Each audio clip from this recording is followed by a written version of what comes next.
Ladies and gentlemen, welcome to Football Nation. My name is Mario Manuel, and I'm going to be your host for tonight's game. And tonight we have an excellent matchup. Tonight we have a repeat of Super Bowl 46. But instead of being in LA or instead of being someplace neutral, tonight's game will end up happening in Cincinnati. The LA Rams will travel to Cincinnati to take on the 0-2 Cincinnati Bengals tonight on Monday Night Football. Now, Cooper Kupp is going to be sidelined for the Rams due to a hamstring injury, which sucks for me because I had him in multiple leagues, but that is the case right now. Cooper Kupp will be out hopefully until week 5. He'll be back on week 5 if things go the way that they're supposed to go for him. Now, Joe Burrow is entering this game with a questionable tag over his head due to that calf strain that he's been dealing with since the preseason. Now, despite the uncertainties, the Bengals have that 0-2 start, but they are still considered the favorites in this game. The Rams are actually the underdogs against their AFC North opponents tonight. Yeah, I don't know why that is the case, but it looks like the Rams are going to be the underdog for tonight's game. Now, to secure a win, the Rams have to apply pressure to the Bengals, who boast a formidable receiving tandem in, obviously, Jamar Chase and T. Higgins. Those guys are probably like the best, I guess, compared to like Jalen Waddle and Tyreek Hill. They're supposed to be the next two best ones. There's actually some pretty good ones. I kind of am eating my words on that one. I really, really like the combination that they've got in Philadelphia with A.J. Brown, who's playing right now next to Devontae Smith. And there's a couple of other really good combinations out there, Mike Evans and Chris Godwin and blah, blah, blah, blah, blah. But Jamar Chase and T. Higgins, these guys are the real deal. Now, while the Rams may not have the shutdown cornerbacks that they once did with Jalen Ramsey, they performed well against top 2 receivers. Marissa, are you staying on the whole time? Yes, I am. I will be staying on the whole time, Marissa, so I can listen and watch here at work, but need the updates. I got you, girl. That's literally what I'm here for. In case you cannot actually watch the game, I will give you every single every single play, every single snap, and every single down. Hopefully my tongue doesn't get tied like it just did, but I am here for you, so thank you so much for joining, and I appreciate you being here with us.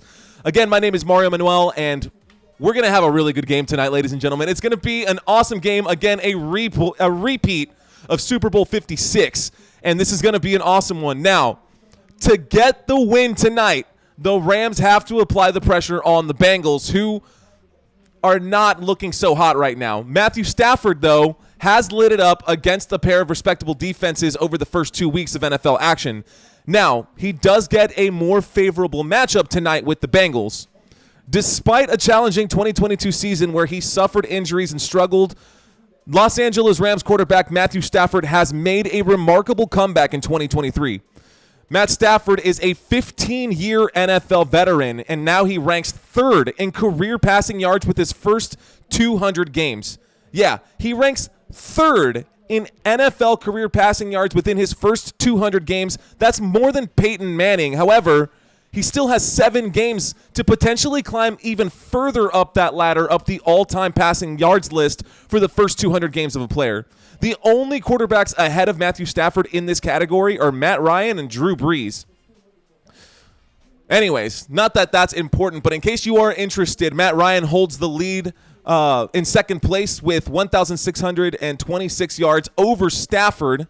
So in order for Matt Stafford to get ahead of Matt Ryan, he needs to have 232 average yards per game over the next 7 games in order to pass up Matt Ryan to be number 2 all-time receiving yards in the first 200 games of a player's career.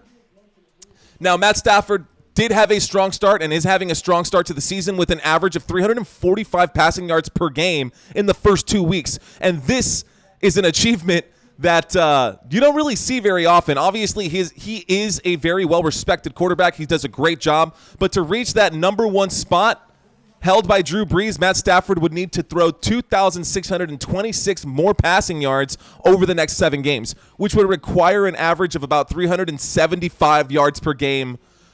And that is not impossible, but it is extremely challenging. So one of the big reasons why Matt Stafford has had such a good season so far even without Cooper Kupp, is this new guy. I don't know if you've heard of him, Puka Nacua. Puka Nacua has 25 catches over the first 2 games, y'all. 25 catches for 266 yards through 2 weeks of the season. No player has ever had more catches in the first 2 games of his NFL career, and his 15 catches last Sunday are a single game record for a rookie in NFL history. This dude is a beast, and I'm so curious to see if he can keep this up. Puka Nacua, 6'2", 212 pounds, the rookie receiver drafted by the LA Rams. He has been so impressive. He even impressed the wide receiver coach, Eric Yarber, with his physicality and his maturity, quickly becoming a vital part of the Rams' passing game. With 25 receptions in his first 2 NFL games, Puka Nacua set a league record and demonstrated his ability to thrive in Cooper Kupp's absence due to the injury. 266 yards, guys, over 2 games. He's clearly earned Matt Stafford's trust. Now, Eric Yarber, the wide receiver coach for the Rams, did credit Nacua's diligent work off the field in learning the offense, both on and off the field. And, when I say learning the offense off the field, it means getting that team chemistry with Matt Stafford, and that will and has obviously affected and accelerated his development throughout the first 2 weeks. Puka Nacua's combination of physical attributes and mentorship from Cooper Kupp have made him a standout, reminiscent of star players like Deebo Samuel. His ability to gain yards after the catch and football IQ have contributed to a rapid rise in the NFL, making him basically the stud right now in the NFL. He is a stud in the NFL right now. The Rams have exceeded expectations so far. Cooper Kupp does remain sidelined, but that is what it is. Ladies and gentlemen, thank y'all so much for joining. Thank y'all so much for being here. The only quarterbacks ahead of Matt Stafford right now, not a whole lot of them. He's looking pretty good. Thank you, whoever you are who just subscribed to this channel. I appreciate you. And Marissa, thank you so much. Woo Football says, Christina, I was trying to get something set up here, and it looks like it hasn't actually connected. Let me try to relaunch this and see if it'll actually pop up. There we go. Hopefully this works. Hopefully this works. I'm trying to get my Streamlabs connected so that we can all have great conversation today. So let's test this and see if this works. I'm going to minimize that. We're going to test what a super chat looks like. That's what it looks like if you guys are going to leave a super chat. I don't know if this popped up, so whoever the subscriber was, this is what it's going to look like whenever a new subscriber joins on. So hopefully we get this action working today. If not, I'm going to have to figure out my URL settings. But that is the least of our worries today. Today, we are focused on the Rams and the Bengals. The Bengals at home, the Rams, the visiting team today.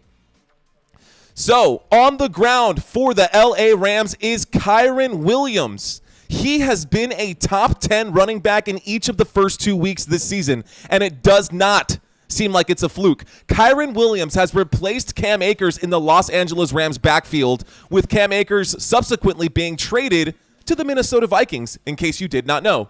So, yeah, now Cam Akers is out of town. Kyren Williams is taking over, and Minnesota Vikings are going to have to deal with their running back mess. I'm calling it right here, right now. I think Jonathan Taylor should end up going to Minnesota. That's just my own personal opinion. Now, the Rams head coach, Sean McVay, explained their confidence in Kyren Williams as the starter, emphasizing his versatility and his trustworthiness in the pass protection, which is a crucial part of the game that is totally underrated. Kyren Williams has impressed so far this season with 104 rushing yards and 3 rushing touchdowns. Not only does he have 100-plus yards and 3 rushing touchdowns, he also has 50 receiving yards and another receiving touchdown in the first 2 weeks of the season. So he's already got 4 touchdowns in the first 2 weeks. And his ability to contribute as a receiver and provide reliable pass protection, those are the qualities that Cam Akers did not have, and that's what helps solidify his role in the backfield for the Rams. They are looking at everything as a whole. I like Sean McVay as a head coach. Now, defensively, the Rams are led by veteran tackle Aaron Donald. Everybody should know Aaron Donald. The dude is an absolute beast. So far this season, he's got 4 tackles, including 2 solos, with 1.5 sacks for 4 yards. Not the biggest stack line right there. He doesn't have a whole bunch of bags, but hey, he's still doing his thing, and hopefully tonight, with Joe Burrow is going to be hobbling. He's going to be on one leg. I'm willing to bet that he's going to get at least one sack on Joe Burrow tonight. Now, this is his 10th season with the Rams. This is Aaron Donald's 10th season with the Rams.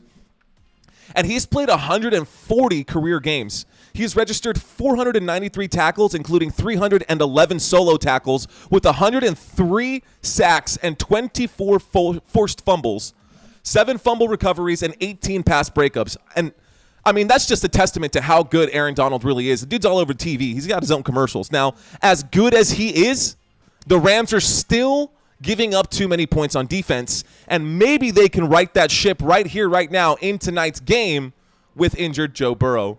Now, let's shift our attention to the Bengals before this game starts. We're about just inside of 20 minutes before this game starts, ladies and gentlemen. So, for the Bengals, T. Higgins, y'all. T. Higgins really stepped up last game. I mean, he's leading the Bengals with 8 catches for 89 yards and 2 touchdowns right now. He led the game against the Baltimore Ravens, and it's actually his 3rd game ever. Believe this or not, as good as T. Higgins is, this is only his 3rd game ever with 2 receiving touchdowns. Now, let's not forget the awesome performance that he had in Super Bowl 46 against the Rams, where he had 4 catches for 100 yards, and guess what? 2 touchdowns. Now, this guy definitely seems to shine in big moments, scoring touchdowns in 2 of his last 3 primetime games, including the last one on Monday Night Football against Cleveland. This was not week 1, but in October of 2022, he did score in that game as well. So there's a pretty good chance that if Joe Burrow is healthy, he's going to probably target T. Higgins a few times and probably hit that target as well. Now, speaking of helping out and other players that will help out this offense, Tyler Boyd is also another player that he has been super reliable in targets for this offense, especially as Joe Burrow deals with that calf injury. So in the week 2 game against the Ravens, Tyler Boyd hauled in 6 catches for 52 yards. He's been consistent against the Rams too, with 5 or more catches in both of his career games against them, including the one in the Super Bowl. For the season, Tyler Boyd has made 8 receptions for 62 yards, averaging 7.8 yards per catch with a long catch of only 13 yards, but that's still good enough for a first down.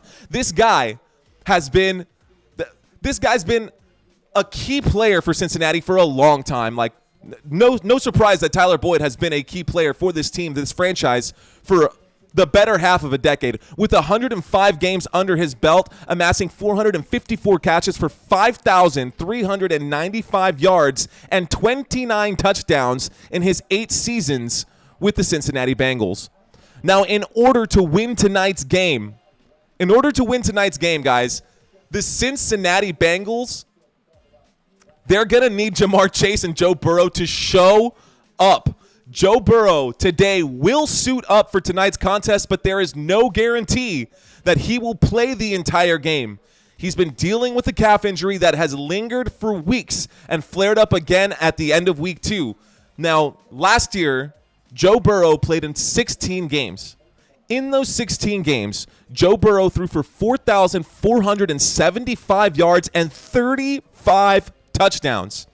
But this year, Joe Burrow is off to a terrible start. The Browns held Joe Burrow to under 100 passing yards for the first time in his career. And last week, even though he did turn up with the heat in the second half, it wasn't enough to get the win over the Ravens.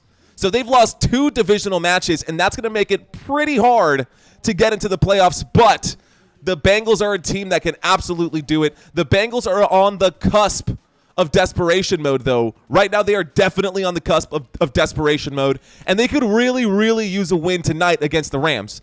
Now, Jamar Chase has also been quiet this season. He's only had 10 receptions this year for 70 yards. Fantasy owners are hoping that he can bounce back in a big way tonight, but it all starts with the quarterback and the offensive line. In 2022, Jamar Chase only played 12 games due to a hip injury, but when he played, he was elite. Over 12 games, the 12 games that he played last season, he had 1,046 yards over 12 games and 9 touchdowns on 87 receptions. Joe Burrow and Jamar Chase were also college teammates where they both shattered records, and we know that these two have chemistry. The chemistry is there. But the rest of the NFL also knows that these two have chemistry, and Chase has been locked up over the past 2 games. Now, normally, he would be going up against someone like Jalen Ramsey in a matchup tonight against the Rams, but Jalen Ramsey is no longer with the Rams, and he's actually got a torn ACL, so he's not even playing right now. So tonight, he should have an easier matchup. Easier said than done, though, right? Let's hope that the Bengals can actually get their act together. Haven't talked about Joe Mixon. I'll get into him here in a second. But the Rams and the Bengals have not faced off too many times. These guys have only played 15 games against one another. The Rams and the Bengals have only played each other 15 times, and the Bengals have won 8 of those games, and the Rams have won 7 of those games. So here we are. We're about 12 minutes away. Ladies and gentlemen. So as we wait in anticipation for this game, the focus is undeniably on Joe Burrow's uncertain status. However, one thing does remain crystal clear.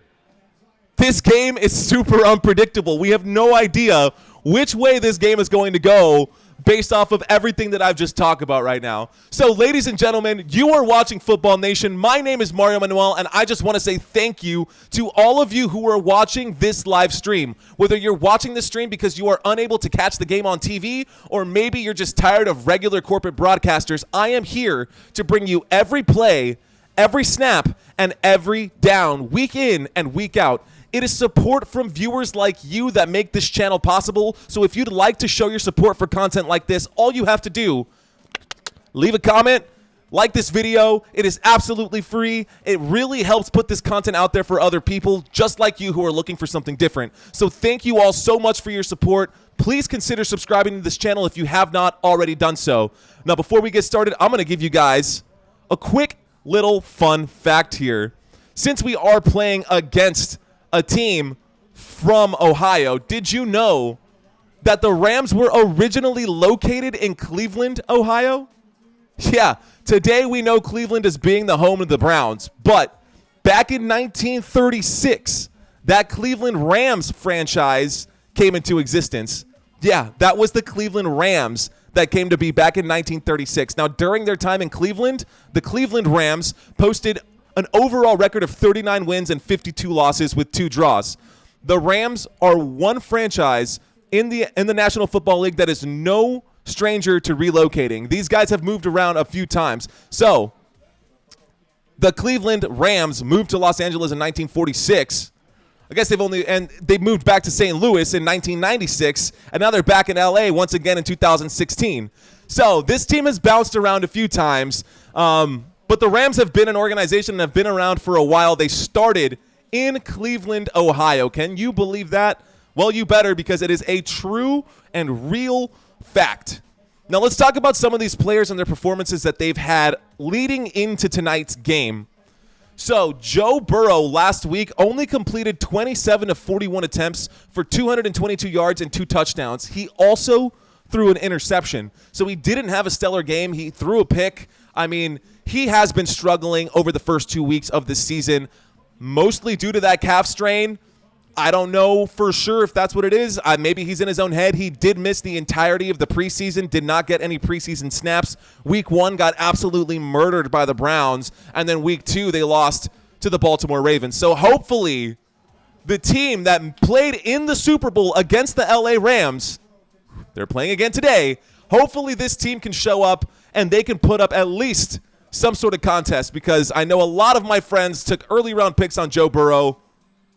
Anyways, now Joe Mixon had 13 carries last week for 59 yards and 0 touchdowns. He added 4 receptions for an additional 36 yards, and that kind of saved his day. That brought him up into the 90 yards, so he got 9 points. And in PPR, he did break double digits, but that's not going to be good enough. Not with the way that some of these other guys have been playing, especially Kyren Williams on the other side of the field there. That's going to be one hell of a matchup to see how these two running backs go at it, especially if Joe Burrow is injured. I expect them to run the ball frequently, early and often. So far this season, Joe Mixon has had 13 carries in both of his games. So 26 total carries, only 115 yards on the ground. He has 53 yards through the air, 0 touchdowns throughout 2 weeks. Joe Mixon, 0 touchdowns. Jamar Chase, 0 touchdowns. This Bengals team is one of the teams that I was not expecting to be 0-2 right now. They are 0-2 right now, and it's mind-blowing to me. Let's take a quick look and see what the score is with the Eagles and the Buccaneers. Ladies and gentlemen, there is a double header tonight for Monday Night Football. The Eagles and the Buccaneers started play about an hour ago at about 6:15. The score after 2 quarters, we are in the second quarter right now. The score in that game is 3-0. The Eagles lead by 3. Not a whole lot going on over there. So, let's see. We're not going to be covering that game. I was just curious. I wondered if any of you guys were curious here as well. Just a few more minutes till kickoff, ladies and gentlemen. Inside of 10 minutes now. We are inside of 10 minutes. Thank y'all so much for watching and liking this channel. You guys are absolutely phenomenal. Now, in case you don't know all of the facts about the Bengals, that's okay, because neither did I before I started doing my research for this game. I do research on every team before every game, and I try to get as much data as I can so I can bring it to you guys in real time. So, the head coach today, the head coach, I guess every day, for the Cincinnati Bengals is going to be Zac Taylor. He became the 10th head coach in the history of the Cincinnati Bengals back in 2019. As of the 2023 season, he has been in the position for 5 years. So this is his 5th year as the coach. Now, that math doesn't exactly add up, but he's been a coach with this team for 5 years. Now, in the 2022 season, Zac Taylor led the Bengals to their 2nd consecutive AFC North division title, and they had an appearance in the AFC Championship, which is a repeat of tonight's game. Now, during his tenure, Zac Taylor achieved a regular season record of 28 wins, 36 losses, and 1 draw. And in the postseason, a record of 5-2, a record of 5-2. I actually have a really good video here that I want to pull up on my channel that is about Joe Burrow and how good he's actually been. Let me actually pull that video up for you guys so I can get you all that content and get you guys the best content here as well. Let's go back to my channel. This is Football Nation, ladies and gentlemen. So I got to check out my short shelf and pull up this Joe Burrow fact that I had earlier. Let's copy this, print this out. Not print, but mean jelly bean? Okay. Players are now coming out onto the field. They are finished with their warm-ups. Players are breaking through the tunnel right now. We are still a few minutes away from kickoff on Monday Night Football, y'all. Monday Night Football coming up here in just a few moments at Paycor Stadium. We are coming at you from Paycor Stadium. Actually, I'm coming at you from San Antonio, Texas, the big 210, the Countdown City. Cheers to you, ladies and gentlemen. So, Joe Burrow expected to start tonight. He is going to start tonight. But even though he is starting tonight, does that mean that he will play the entire game? That has yet to be seen. We do not know if he's actually going to play this entire game. I'm going to add this one here for you guys. Let's do this one. Oops. Trying to get my stuff together, ladies and gentlemen. I appreciate your patience here. Just a few minutes. Please bear with me. We're just a few minutes away from kickoff. Lots of fireworks happening right now. Lots of fireworks, actually. And here is a quick fun fact about Joe Burrow. I know I was shocked when I learned this, but let's go out of this mode right here. All right, please enjoy. Jalen Hurts might be one of the highest paid quarterbacks in the NFL right now, but did you know that Joe Burrow has contributed to half of the Bengals' all-time playoff wins? Joe Burrow is one of 3 quarterbacks in NFL history to get 5 or more playoff wins in their first 3 seasons. The other 2 being Ben Roethlisberger and Russell Wilson.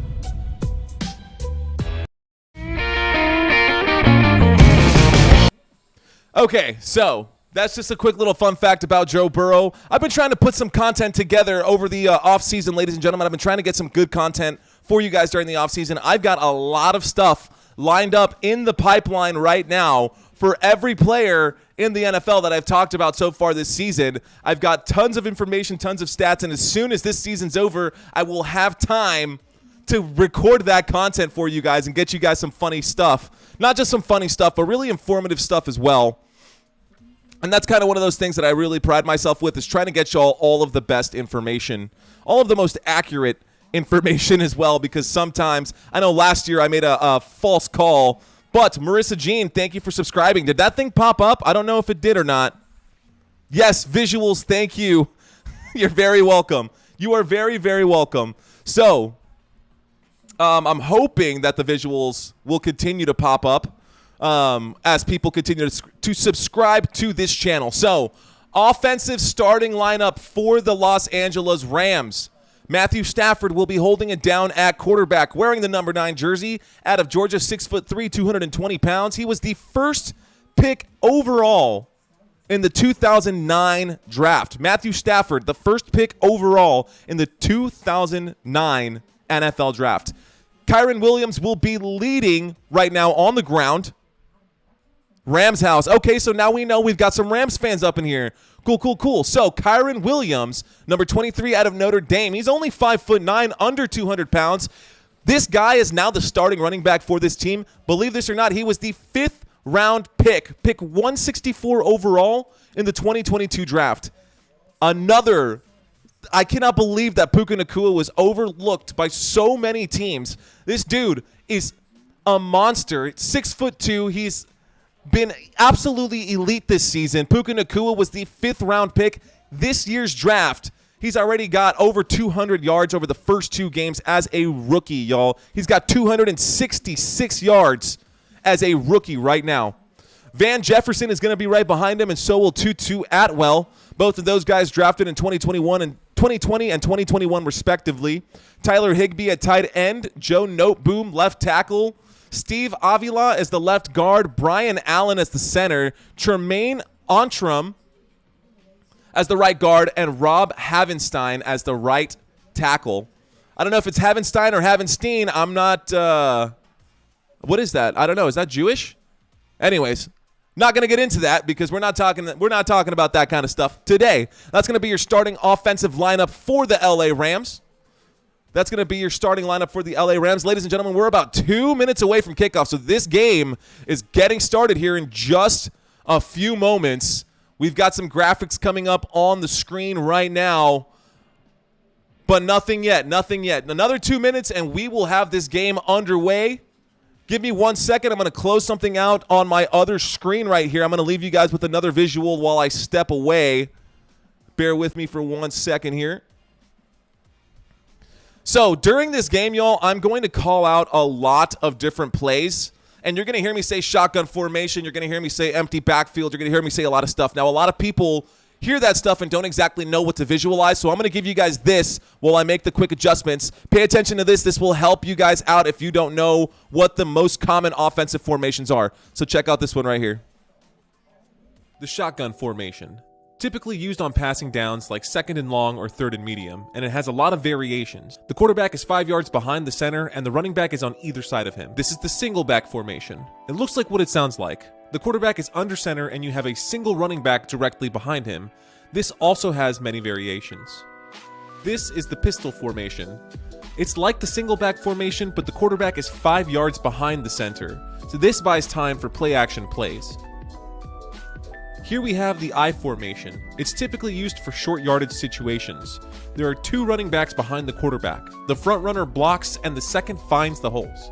And then of course we have the empty backfield, or 5 wide. The quarterback stands in the backfield alone. Typically this is used in obvious passing down situations like 3rd and long or Hail Marys. Subscribe to my channel if you want to see more content like this. Alright, ladies and gentlemen, I hope that helps.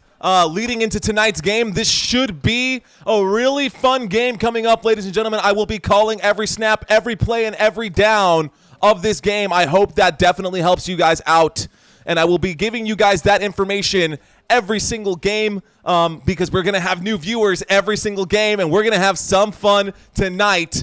Here we go. It looks like Joe Burrow is on the sideline with his helmet on. I have not seen the field yet, but that to me indicates that they will be receiving the ball to start this one. No players lined up yet. Still doing some announcements right now.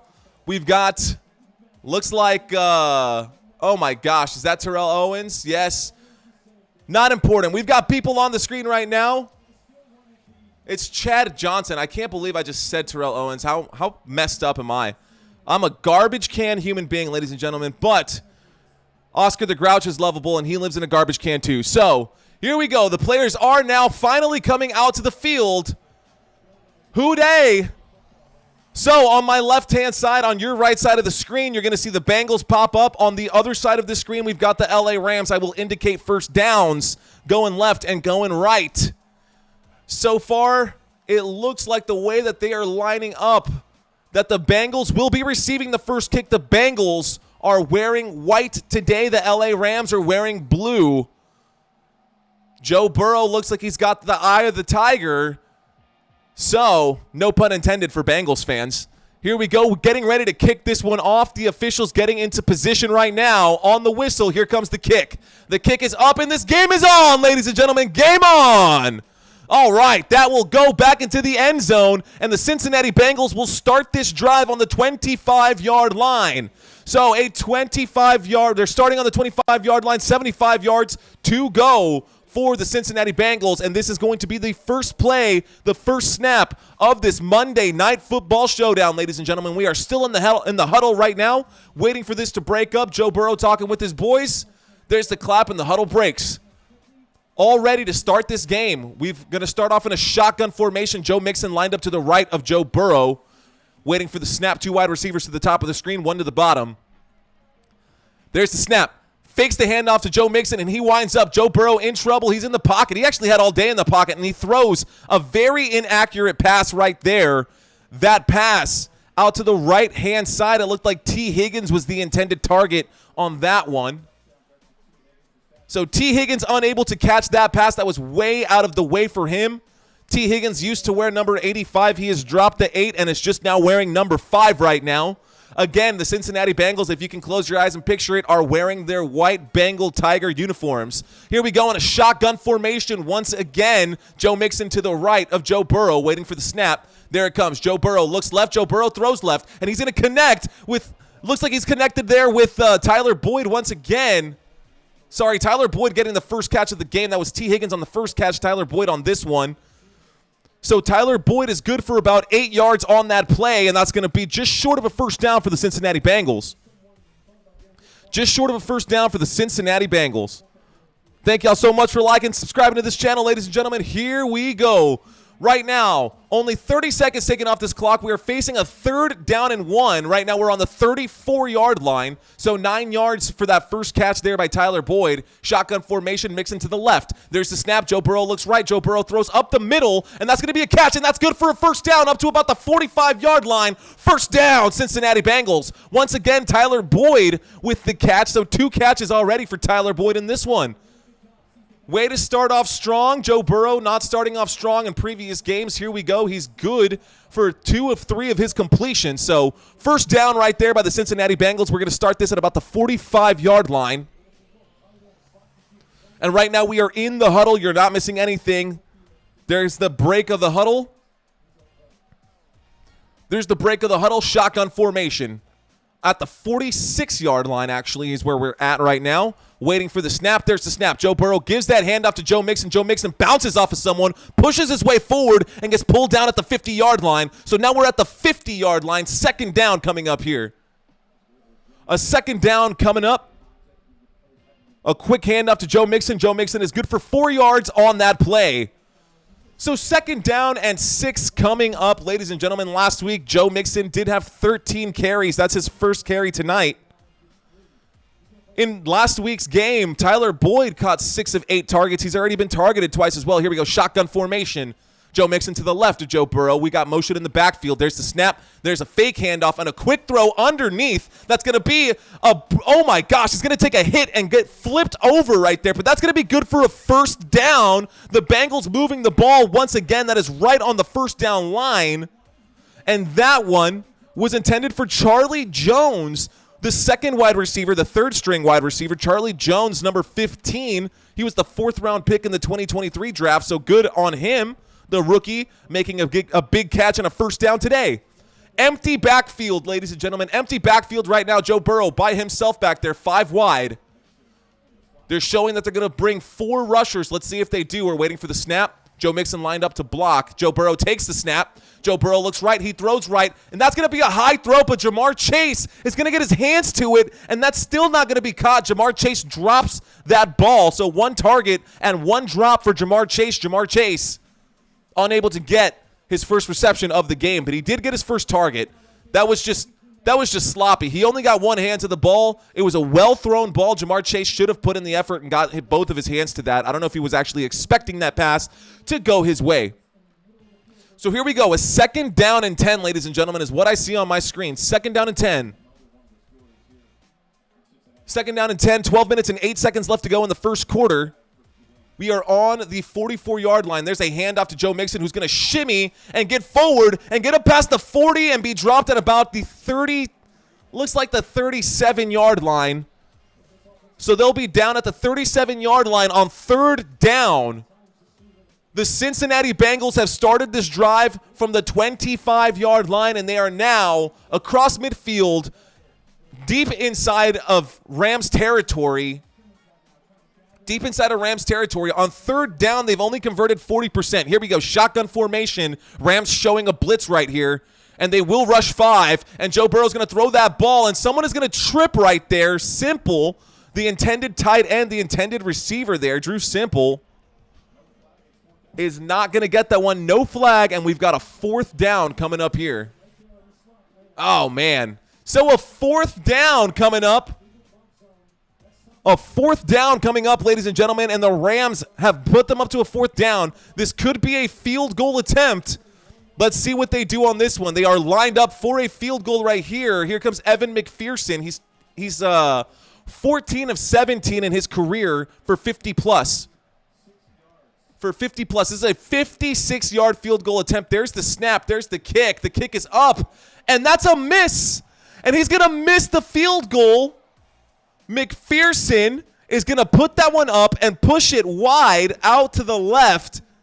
And McPherson missed his first field goal of the game. So the Rams will take over on downs. It'll be 1st and 10 on the LA Rams 46-yard line. So a shorter field to work with for the LA Rams. No good by the Cincinnati Bengals. All right, LA Rams now have possession of the ball in this game. Let's see what they can do with it. We are in the middle of a commercial break. In case anybody was interested to see how that drive went, it was 6 passes and 2 rushes. Covered a distance of only 38 yards today on that first opening drive. They had possession for 3 minutes and 34 seconds. Total offense, 38 yards, 27 through the air, and 11 rushing yards. So the Cincinnati Bengals, once again, off to a slow start. They got the ball first and could not convert on 3rd down because someone tripped over their own feet. How embarrassing. I would hate to be the guy who trips over his own feet. All right. So I cannot wait to see what the Rams are going to do. I got Puka Nacua in just about every single one of my lineups right now. I am super hyped. I want to see how Tyler Higbee is going to perform. I got him in a bunch of my lineups right now as well. This should be money. This should be money. So we are still in the middle of a commercial break. We're waiting to get back to the action, ladies and gentlemen. Thank y'all so much for watching this channel. I know you have other options out there on YouTube, but I try to get you guys the best that I can and get you guys every single play, every single snap, and every single down so that you can close your eyes and basically hear everything. This is supposed to be sports radio and a guy in a tie. So thank y'all so much for watching. If you like my tie, leave a comment. If you don't, you can leave a comment anyways. I love comments. Cheers to you. This is not a nutty brunette, although it is a beautiful glass. I'm drinking the pride of Texas right now, Shiner Bock. Cheers to you. These commercial breaks have gotten longer and longer, ladies and gentlemen. We are still here in this commercial break.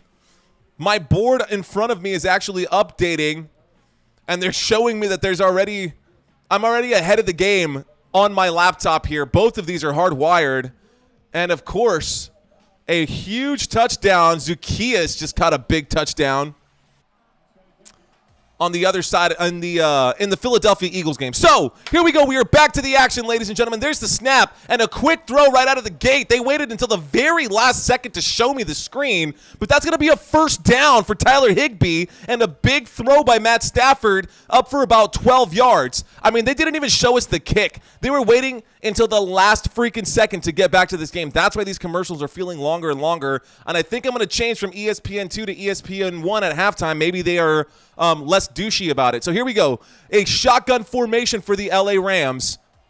We got motion right there. There's a handoff to Kyren Williams, who's going to run forward. Oh, my goodness, and push that pile. Just bulldoze some people, gaining 6 yards on that. So we've got a 2nd down and 4. A 2nd down and 4 coming up for the LA Rams. They're looking strong on their first drive right now. Matt Stafford completed that 12-yard pass to Tyler Higbee. And a 6-yard run by Kyren Williams. So here we go. The players are lining up. We've got, looks like a shotgun formation and motion in the backfield. Here we go, waiting for the snap. Kyren Williams lined up to the right of Matthew Stafford. There's the snap. Stafford fakes the handoff. He's in the pocket. Pocket collapses, and he throws it, and that's good to Puka Nacua, and that's going to be a first down for Puka and the LA Rams. First down, LA. That is a big first down right there as well. I mean, that took them already they're at, what, the 24-yard line? So they've already made it 50 yards in 3 plays. I guess my math is wrong. Doesn't matter. Does not matter. 26 reception, most by any player in their first 3 career games. And he's only going to extend that. So here we go. Single back formation. Kyren Williams lined up behind Matt Stafford. There's a fake and an end around. And here comes a big run up to the 20. Oh, that's a first down. And just short of a touchdown. Did he get the touchdown? That's going to be a touchdown for the LA Rams. Tutu Atwell. Freaking touchdown. Let's go. Tutu Atwell with an end around 24-yard rushing touchdown on the ground. Can you believe that? Wow. Let's go back. Did he step out of bounds? Oh, he might have stepped out of bounds. Just short. They marked it as a touchdown. Oh, but his right ankle went out of bounds at about the 3-yard line. He was trying to make the leap. He stayed in bounds, and just before he steps on the 3-yard line, oh, man, that's tough. This is going to be reviewed, ladies and gentlemen. This play is going to be reviewed. Is there enough to overturn it? I'm going to say that yes. I think that is enough to overturn it. And I think we're going to have a 1st and 10 on the 3-yard line. So this play is currently under review, ladies and gentlemen. We are in the middle of a review right now for this play. Tutu Atwell with a 24-yard end-around rush. He started from the left side of the field, worked his way up to the top of the screen, took that toss from Matt Stafford, found the corner on the right side, and ran up that crease. Almost got pushed out of bounds. He looks like he was able to stay in bounds for a couple of extra steps, but on his last step as he took that leap to try to hit the pylon, he ended up stepping out of bounds, but only barely. I mean, maybe like one of the teeth on his cleats actually touched the end zone. So I'm going to tell you right now, it has not popped up on my screen, but it is not going to be a touchdown. It has officially been ruled out of bounds. So the score is still 0-0. The score is still 0-0. Review says out of bounds, but the Rams are set up with a short field right here. It's going to be a 1st and 3 when we get back from this commercial break. And I got to know why I am so far behind. I mean, I gave you the official announcement as I saw it on my laptop, but as I'm watching the game on my PC and it's loaded up on the wall, there's nothing. I actually know what the next play is going to be right now too, which is actually really aggravating. So I'm going to have to try to figure it out before we get into the second half of this game. But for now, I will give you guys what I see. And what I see, we are in the middle of a commercial break. Right now, we are in the middle of a commercial break, ladies and gentlemen. Hey, thank y'all so much for watching this channel, guys. All 76 of you guys in this room. Much peace, much love. We are waiting to get back to the action. Just letting y'all know what is going on at this moment. James, the Red Predictions and Streams and Stream Team. The Red Productions and Stream Team. Cool, man. Go Rams, he says. Welcome to the club, dude. Welcome to the club. Marissa, thanks for checking in there. I appreciate every comment you've left so far.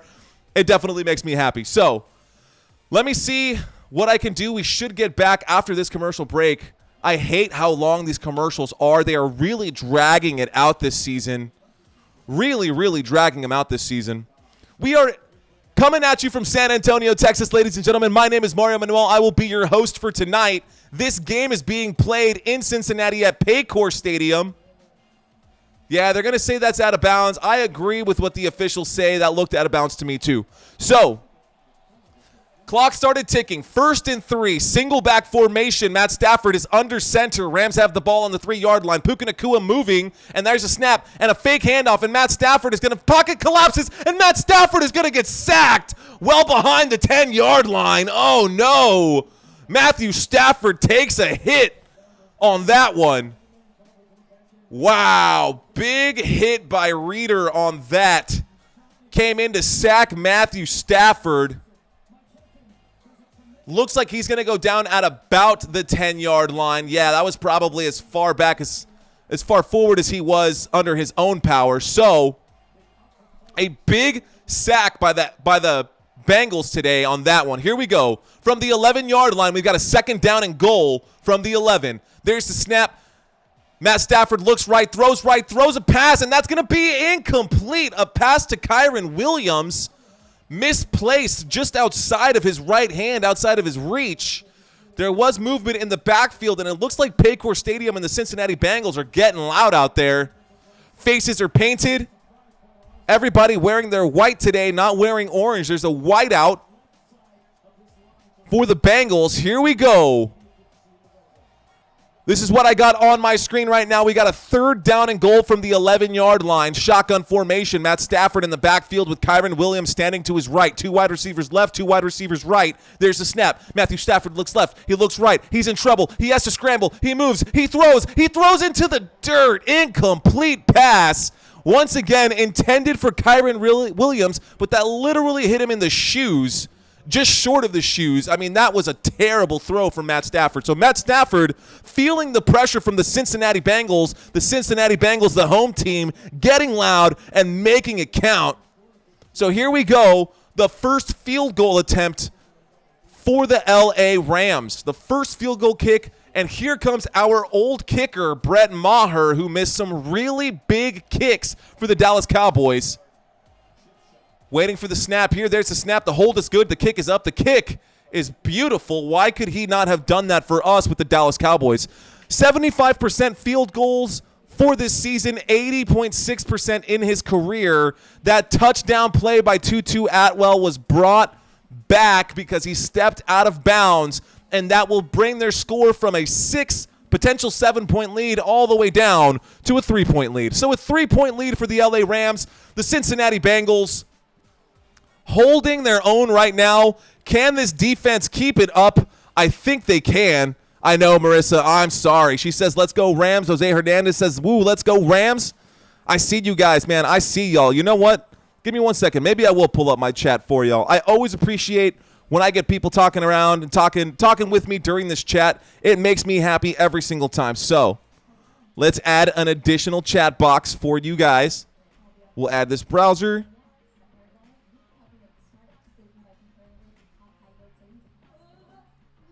Here we go.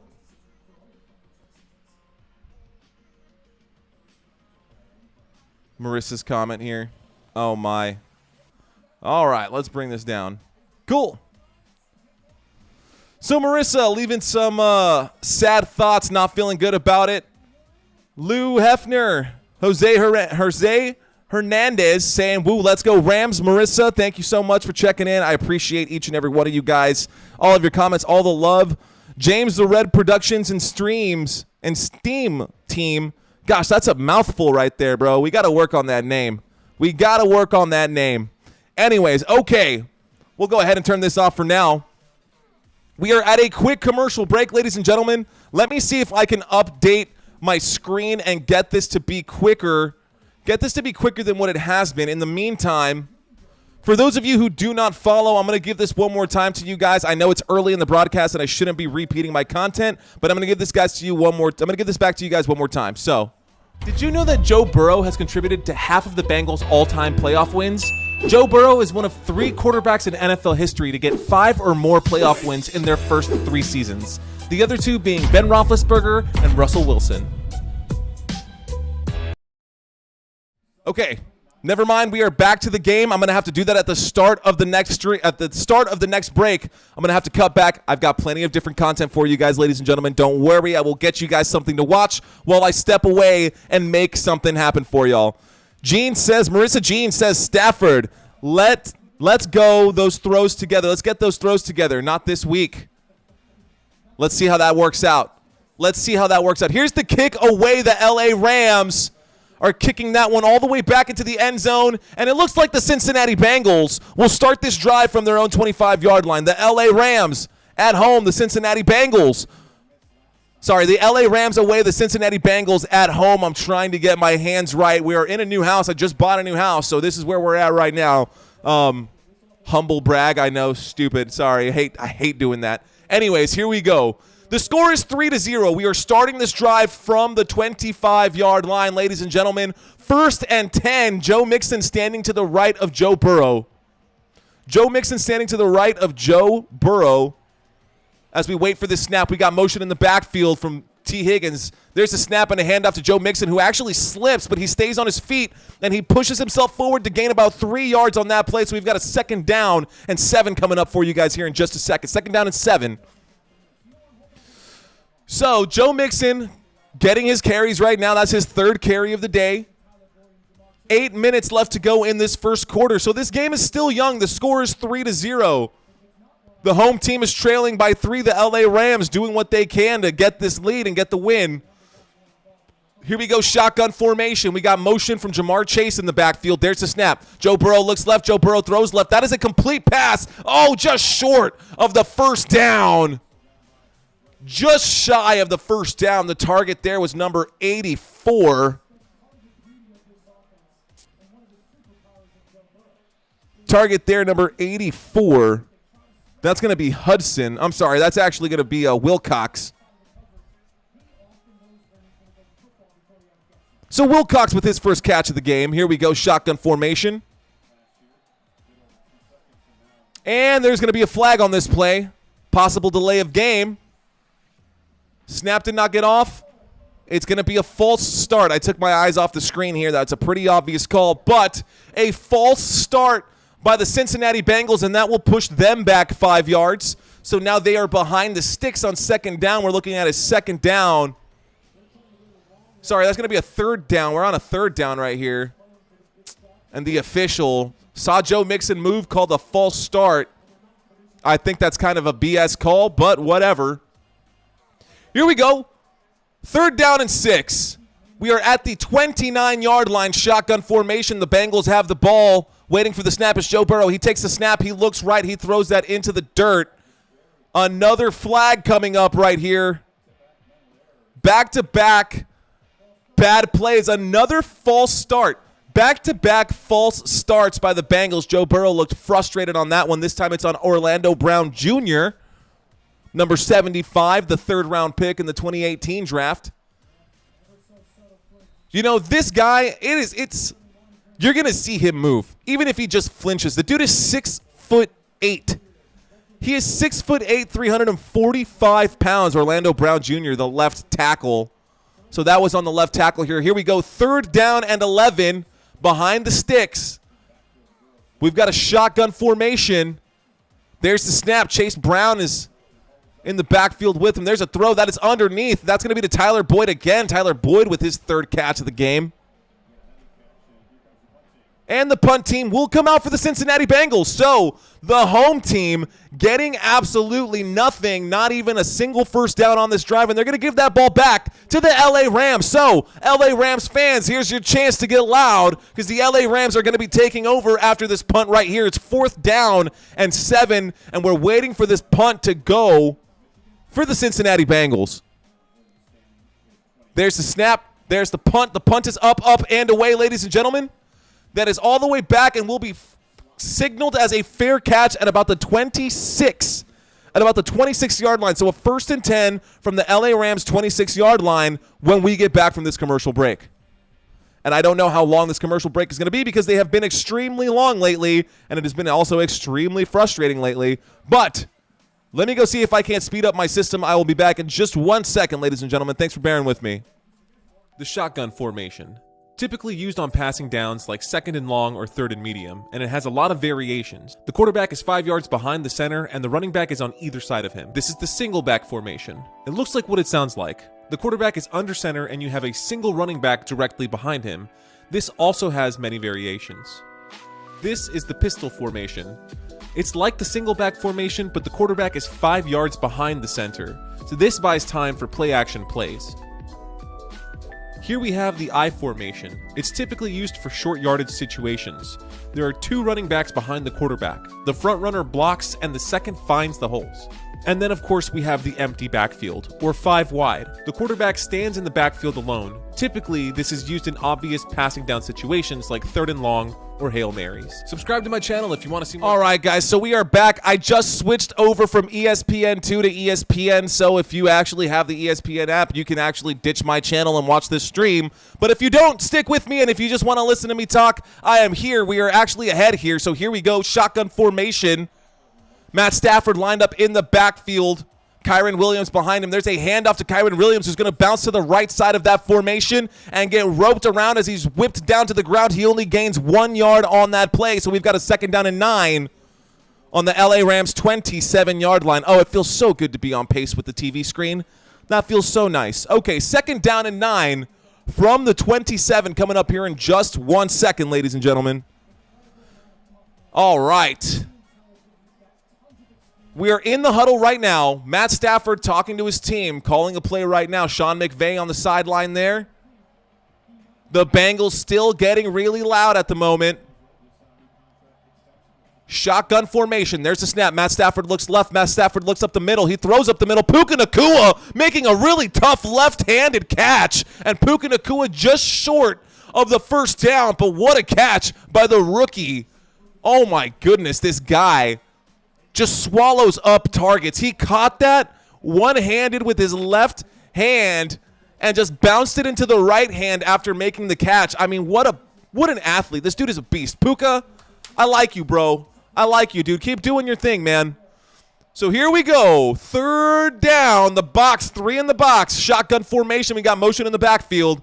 There's the snap. He looks at Tutu Atwell. He doesn't like it. He throws underneath to Kyren Williams, and once again, he misses his target. Matt Stafford trying to find Kyren Williams on that throw that was behind the chains either way, and that is going to be an incomplete pass as that ball hits the dirt.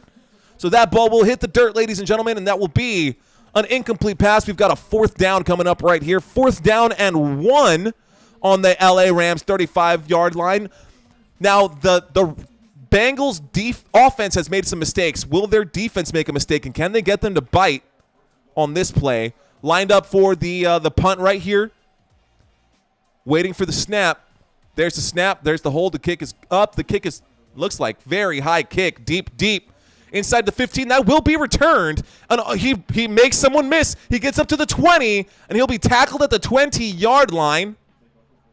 That was Charlie Jones. Charlie Jones, the rookie. He's going to be the punt returner for the Cincinnati Bengals today. Punt returner is going to be the rookie Charlie Jones. And the Cincinnati Bengals wearing all white will come out. Will come out to take over on the offense. I've got a pop-up on my screen. Be right back.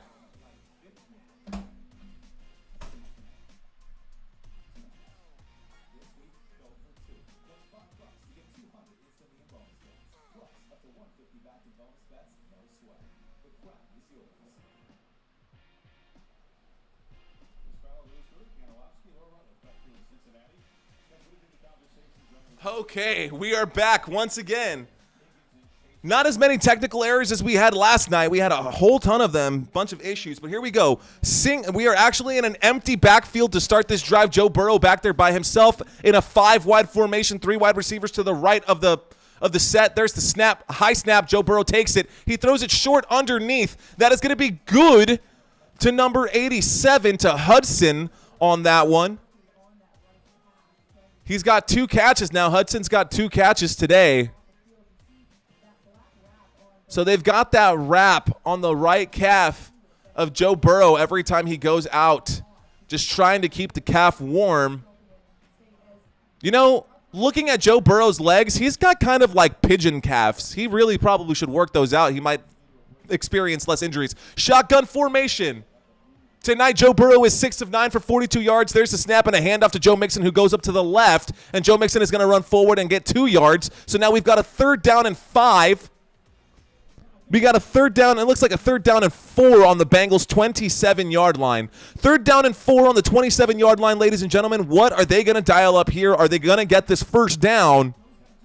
We're about to find out. So on that 2nd down play, Joe Mixon ran to the left. Up to the 27. He went left of the left tackle all the way out on that side. He got 2 yards on that one. Cincinnati Bengals. Let's see what they do here. Shotgun formation. There's the snap.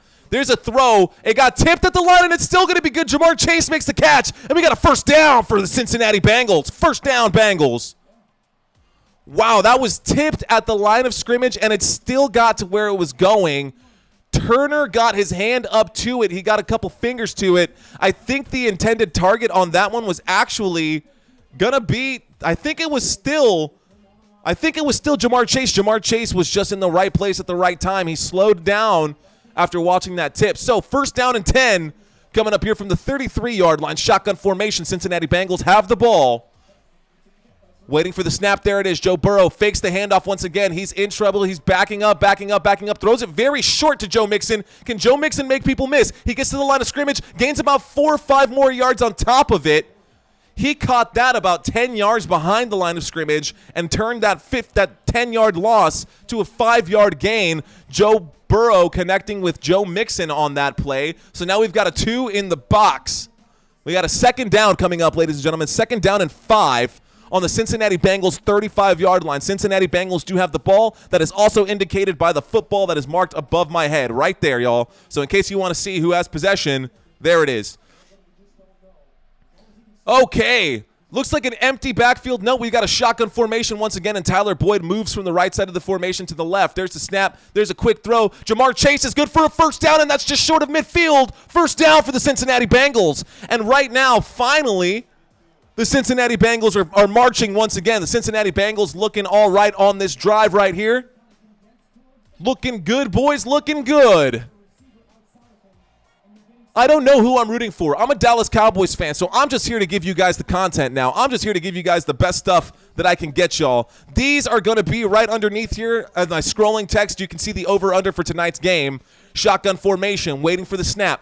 There's the snap. Joe Burrow looks right. Joe Burrow has time. He throws. He's going to throw a complete pass. That is once again to Jamar Chase. So Jamar Chase good for about 7 yards on that one. We've got a 2nd down and 3 on the LA Rams 45-yard line. So we are across midfield and into Rams territory now.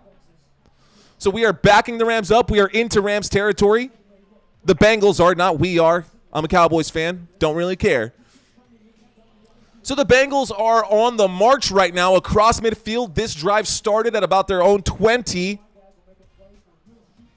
And here we go from the 45-yard line, shotgun formation. Joe Burrow is there with Joe Mixon. Joe Mixon to the left. Joe Mixon gets the handoff, and he's going to bounce left, and he's going to break a tackle and get up past the 1st down. And we got a 1st down for the Cincinnati Bengals up to about the 40, looks like the 38-yard line. The 38-yard line for the Cincinnati Bengals. And the Bengals are sustaining a drive, ladies and gentlemen. This, once again, is a repeat of Super Bowl 46. Super Bowl 46. This is a repeat of that. And right now, the Bengals do not want a repeat of the outcome of Super Bowl 46. They would very much like to win. I'm sure the Rams are also very much in that boat as well. But that will be the end of the first quarter, ladies and gentlemen. The end of the first quarter. And the second quarter will start here soon. The score, LA Rams 3, Cincinnati Bengals 0. My name is Mario Manuel. You are watching Football Nation right now. If this is your first time watching this channel, please consider liking and subscribing to this channel. I bring content like this every Thursday, Sunday, and Monday. This Thursday, we will be covering the Green Bay Packers, and by no choice of my own, because my girlfriend is a Green Bay Packers fan and they are not playing against the Dallas Cowboys, I am rooting for the Green Bay Packers on Thursday Night Football. So catch us here for that game. We will have the Packers background, the big green G, and your G right here, Mario Manuel. All right, guys. Tonight, in this game, let's talk about what has happened so far.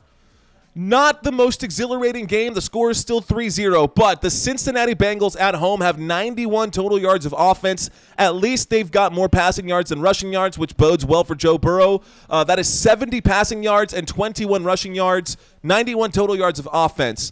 Unable to score on this side. On this side, the LA Rams have 23 passing yards, 29 rushing yards, 52 total yards of offense. They have put points on the board. Brett Maher, our ex-Cowboy, was able to put that up through the uprights and give the LA Rams the 3-point lead. So, when we get back from this commercial break, ladies and gentlemen, the Cincinnati Bengals will have possession. They will be starting, well, they will continue this drive, I should say. They will be continuing this drive. 1st and 10 on the LA Rams 38-yard line. So far in this drive, they have gone for 41 yards, 5 passes, 2 rushes, and this drive has been a long, sustained drive with 4 minutes and 22 seconds of possession so far. Slow, methodical movements, slow yardage right here. This is how it's developed so far since they got the ball back. 4 yards, 2 yards, 6 yards, 5 yards, 10 yards, and then a 7-yard play and another 7-yard play from Joe Mixon out to the left on that last one right there. Oh, man, this dude's got a Duck Dynasty beard that is all the way down here, and it's painted like a tiger. That is actually super cool. I would never want a gross beard like that, but his beard looked great. Shotgun formation. Here we are back to the action. Bengals have the ball, waiting for the snap. It's Joe Burrow. He takes the snap, a high snap. Joe Burrow looks left. He has time. He throws underneath to the tight end. That is going to go forward to about the 35-yard line. And Wilcox with the catch there. We got a 2nd down and 8. It's only 2 yards on that one. That's actually going to go up to the 36, not the 35. So a 2-yard gain. That is a catch for Wilcox. Drew Sample was supposed to be the starting tight end. I think he still might be the starting tight end, but he's definitely been assigned more to the blocking roles than the actual receiving roles. Irv Smith Jr. is typically their starter, but he's not in right now. So shotgun formation from the 36-yard line, ladies and gentlemen. Shotgun formation. Joe Burrow doesn't like what he sees. And Joe Burrow calls a timeout as they get down to 2 seconds on the play clock. So that play clock went by pretty quickly. Joe Burrow calls a timeout and comes out to the sideline to talk. Comes out to the sideline to talk to their head coach right now, Zach Taylor.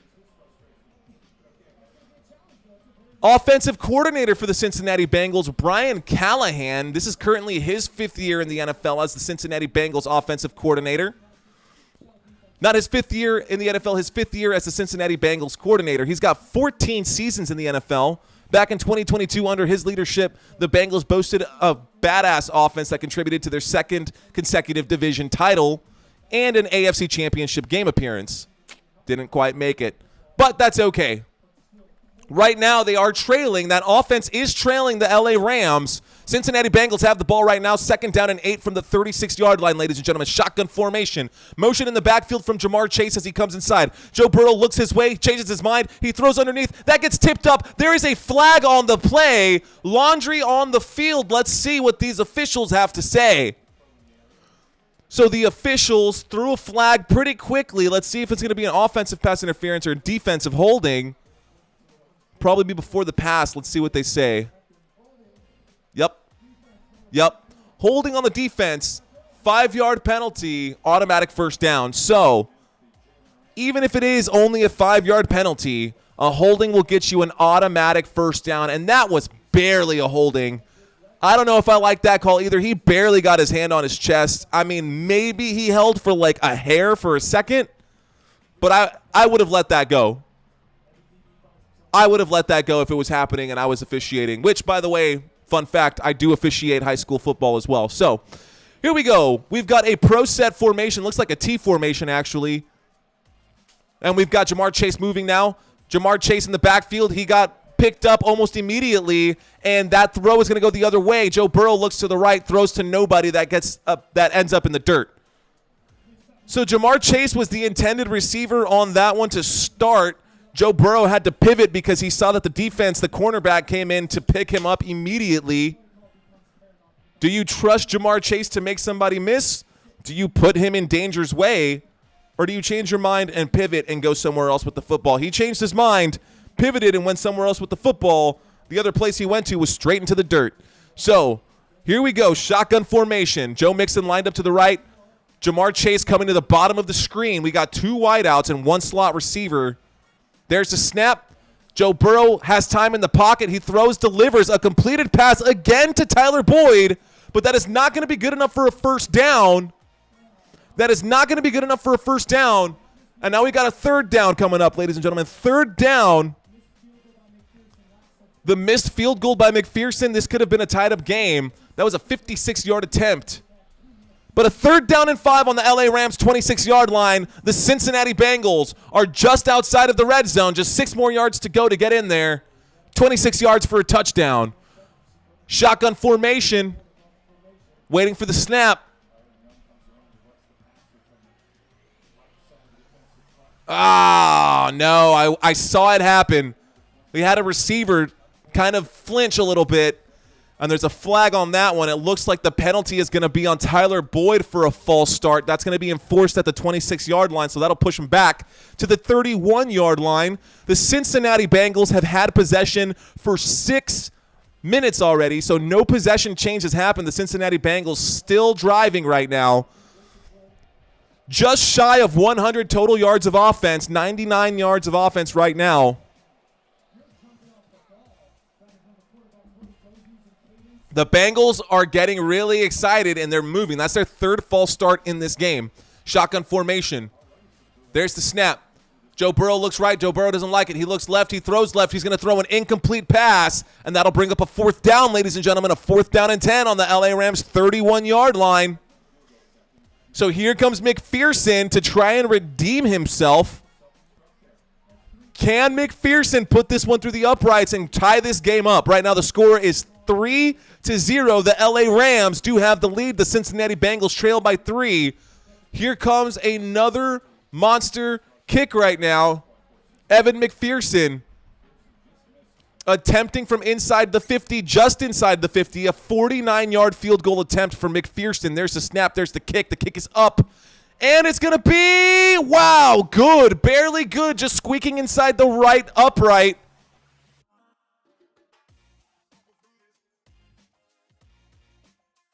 Cincinnati Bengals are on the board with 3 points. The LA Rams on the board with 3 points. And this game is just underway right now. 12 minutes and 55 seconds left to go in the first half of Monday Night Football. Let's go ahead and get you guys some of the scores or some of the records for the rest of the league right now. Whoops. So these are your standings for the league right now. I'll go ahead and pull up my chat here as well. See how you guys are doing out in the chat box. Since we are in a commercial break, looks like Joseph says 56, not 46. Thanks, man. See, this is why I need you guys, dude. I'm like 10 years in the past. Thank you. Joe Burrow can't throw the football past 50 yards behind the center. I mean, that's true. That's definitely true. Hey, Joseph, thanks for correcting me, man. I know sometimes we all make mistakes. Christina says, woo, go Pack, go. Dixon Steele, LA Knight, yeah. Ernesto says Joe Burrow plays like a backup QB. Oh, no, needs to go to the AFL. Yikes, dude. Those are harsh words. Harsh words for our boy over there. Marissa says Stafford. Talking about Stafford there. Let's get these throws together. Not this week. Go Rams, says Ernesto. Joe Burrow ain't in Stafford's league. Celebrating at the house for you. Cheers. Celebrating that house for you. So, go Rams, says David. David, thanks for checking in the conversation. Here we go, guys. That seems to be the rest of the comments for now. Yo, man, I love talking with y'all. So if you guys got anything to say, any opinions, you hear me slip up or say some dumb shit like Joseph heard me say, please check me. Check me. I will get it straight. I promise I will get it straight. So a rematch of Super Bowl 56 because I don't know Roman numerals. Anyways, here we go. The score is 3-3, ladies and gentlemen. 3-3. You are watching Football Nation. And I really appreciate you guys being here. You guys are absolutely awesome. If this is your first time liking this channel or checking us out, checking me out, I do this all by myself, man. I work a full-time job, 9 to 5. I work as a computer systems engineer. I'm a freaking nerd during the day, but I'm a football enthusiast by night. I've been doing fantasy football for over a decade now. I love doing this kind of stuff. I love commentating. I was in theater in high school. I grew up doing that kind of stuff. So bringing a performance like this to you guys is what I live for. Sundays can be a little tricky because I've got double headers, and those days are very long, and then I got to wake up Monday morning to go to work and then come back Monday night to give it to you guys one more time. Here's the kick, y'all, just so we're on the same page. That is going to go back to the end zone. That'll be a touchback. But the point of my rant is that I love what I do. I love all of you guys, and thank you all so much for supporting me and helping me out through all of this. They're showing some stats on Puka Nacua right now. He played 2 years at Washington, then transferred to BYU. He's got older brothers, 3 of them. They also played at BYU. Man, this guy was the 2018 Utah Gatorade Player of the Year, and Puka Nacua right now kind of quiet in tonight's game compared to how booming he's been over the past few games. Let's see if he's going to get anything together here on this play. So, single back formation. There's a snap, a fake toss. Matt Stafford wheels to his right. He throws. That is going to be a pass to Puka Nacua. So, a first down for the LA Rams. That is a pass to Puka Nacua out on the right side. I almost said Matt Ryan. Matt Stafford wheeled out to the right and threw that one to Puka Nacua, who made, again, a difficult catch. Had to adjust his body to reach down and make that catch. And that's a tough one to do, man. This guy's an animal. What can Puka Nacua do? They're looking at the other game right now simultaneously.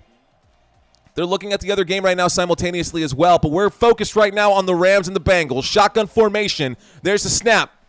Matt Stafford throws right up the middle, a perfect pitch and catch to Tyler Higbee. Tyler Higbee with the first down, and we got a first down for the LA Rams. First down for the LA Rams, man. These guys are looking good right now. They're looking sharper than the Cincinnati Bengals, that's for sure. So we got a 1st and 10 coming up on the Cincinnati Bengals 49-yard line. 1st and 10 coming up on the Cincinnati Bengals 49-yard line. Right now, the Eagles in the other game against the Buccaneers are in the red zone. As long as A.J. Brown doesn't score a touchdown, I'll be happy. Okay, single back formation. Matt Stafford lined up under center. We got Tutu Atwell motioning in the backfield. There's a fake handoff. Matt Stafford's going to stand there, wind up, throw a deep play to Tutu Atwell. He's past the 20, and he gets dropped at about the 16, maybe about the 12-yard line, actually. And that is a huge catch and a big first down for the LA Rams. Wow, look at that one. So that was a slant that just took some time to develop. Oh, man, a good throw. Tutu Atwell started that play in motion, and a big first down for Tutu Atwell. He caught that at about the 25 and brought it into about the 15, inside the 15 to the 12, maybe 13. So 1st and 10 coming from the 12-yard line, shotgun formation. 3 wide receivers. There's the snap. Matt Stafford throws out to the right. Oh, my goodness. Overthrew his intended receiver, Kyren Williams, on the right-hand side. And they're bringing out the chains right now in that Eagles and Tampa Bay Buccaneers game. And it looks like that is going to be a first down. And if it's not, when you bring out the chains, you know that they're going to do a quarterback sneak with Jalen Hurts. But that looks like it's going to be a first down. Yeah, that's good for a first down. So here we go. 2nd down and 10 on the 12-yard line. The score is still 3-3. Single back formation. Matt Stafford under center. There's the snap. Gives the handoff to Kyren Williams, who goes out to the right, and he runs forward and gets all the way up to about the 5-yard line. So that'll bring up a 3rd down and 3 on the Bengals 5-yard line. We are deep inside the red zone, ladies and gentlemen. Very deep inside the red zone right now, giggity. And we are hoping that the LA Rams and the Cincinnati Bengals can give us an entertaining game. It's been good so far. There's a handoff in the other game to DeAndre Swift. DeAndre Swift runs forward. They are also deep inside the red zone. They're on the 2-yard line, 2nd down and goal over there. 3rd down and 3 over on the Rams-Bengals game, shotgun formation. Here we go, waiting for the snap. There's the snap. He looks left. He looks right. He throws down the middle. Oh, my goodness, that is bobbled in the end zone. Tutu Atwell had that in his hands. Tutu Atwell could not make the catch, so an incomplete pass. 4th and 3. Wow, A.J. Brown, the intended receiver in the end zone in the other game, so now they've got a 3rd down and goal on that game. But in the L.A. Rams and the Cincinnati Bengals game, a pass to Tutu Atwell is going to be incomplete, and that'll bring up a 4th down. So Brett Maher, his number being called again. Brett Maher getting ready to put up another 3 points on that side. There's the snap. There's the hold. There's the kick. And it's good, and Brett Maher is in for 3. And it looks like on the other one they tried a quarterback sneak, and it's going to be short of a touchdown right now. Short of a touchdown. Oh, man. And, of course, they are, like, literally on inches from the goal line in that Eagles and Buccaneers game. And you know what's coming, guys. Jalen Hurts is going to sneak that ball in. That's what he does best. He is more likely to convert on a quarterback sneak than Manu Ginobili is to make a free throw. That's a little San Antonio stuff for you guys. Gotta love my San Antonio Spurs. We just picked up Wemby. Cannot wait for the San Antonio football season. The basketball season. Man, I'm getting my sports mixed up. Maybe I need to drink a little more. Maybe I should drink a little less. Let's get my thoughts straight. Okay, ladies and gentlemen, here we go.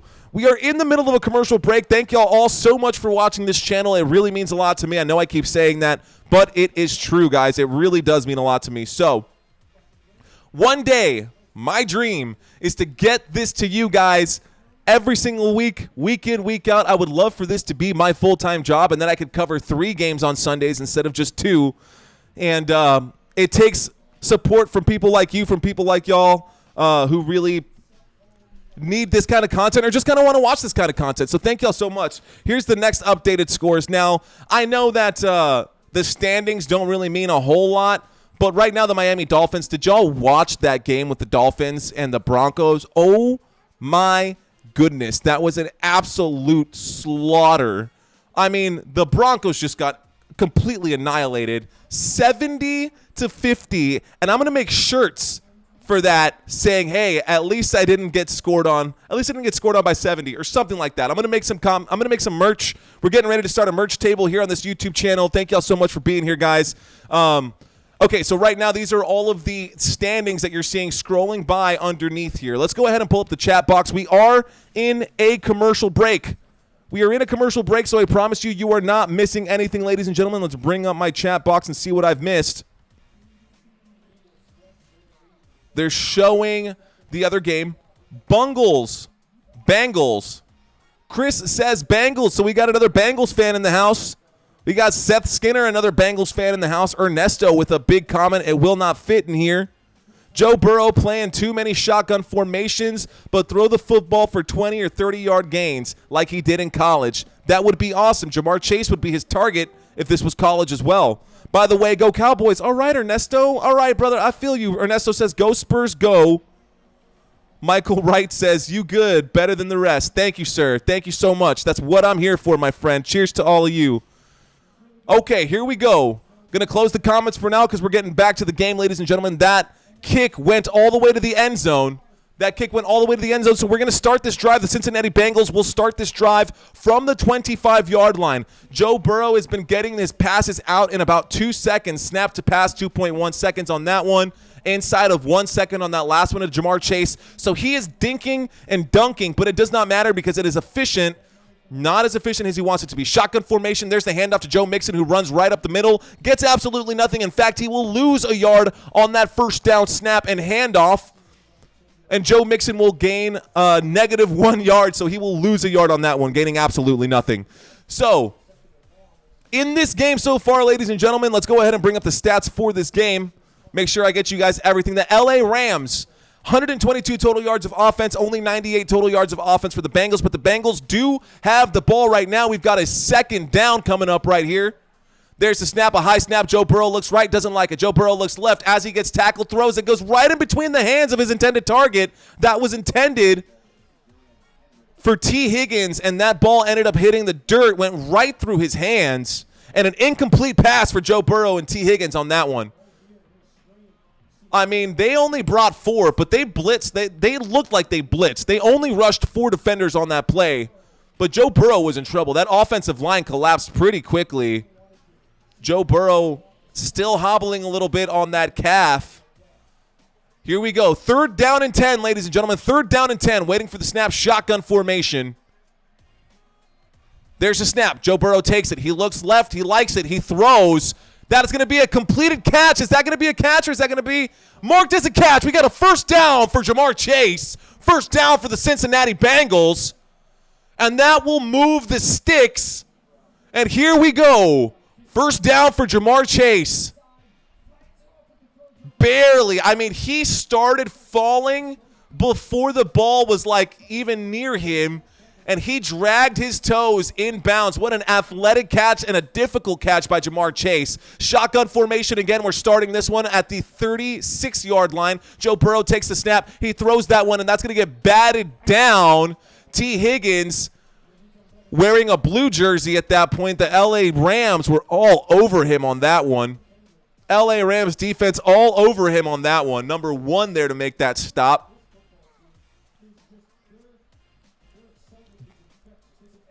Looks like I don't have him in my information. Anyways, nevertheless, 2nd down and 10 coming up right now. The Cincinnati Bengals do have the ball, ladies and gentlemen. We are in a shotgun formation right now. Standing to the left of Joe Burrow is Joe Mixon. There's the snap. Joe Burrow looks right. Joe Burrow is going to end up taking a huge bag. He gets sacked. And that's going to be a sack for about 8 yards. Aaron Donald in there. I knew he was going to get one at least today. Joe Burrow is not very mobile today. He is relying entirely on that offensive line, and he is going to go down. Joe Burrow getting sacked on that play. I'm worried that if he takes too many of those, he's going to end up like Aaron Rodgers, and he's going to tear his Achilles or something. He looks like he's okay. He's up on his feet. A few Rams fans in attendance here at Paycor Stadium. Aaron Donald with a huge sack there. Highest double team rate of any defensive tackle. This guy's a beast. Empty backfield. Joe Burrow takes a snap. Throws a quick throw underneath to T. Higgins, and T. Higgins gets swarmed by 3 different Rams, and that'll bring up a 4th down, ladies and gentlemen. A 4th down coming up right here. The Cincinnati Bengals have been just so inefficient. They are struggling. They've been struggling for their first 3 games. It must be a combination of a couple things. One, Joe Burrow just got paid. 2, the dude, and I hate to say this, but it's true, now that he's getting married, he's getting soft. Number 3, he's injured on top of everything. So, I mean, what are you expecting to do? There's the kick. And that's a backward bounce. We got a hat off by one of the officials, which means one of the players stepped out before coming back in. But let's see where they're going to mark this one. Let me go ahead and pull up my fancy little box here. And we are at a commercial break. We're going to start this somewhere around the 30-yard line is what it looked like on the other side of the field. The LA Rams will take over here at this point. But we are waiting to see what the call is by the official. You're not missing anything at this moment, ladies and gentlemen. Thank y'all so much for being here. Check, check. Don't know how delayed my I don't know how delayed my audio is. I hope it's not too bad. But this is where we are.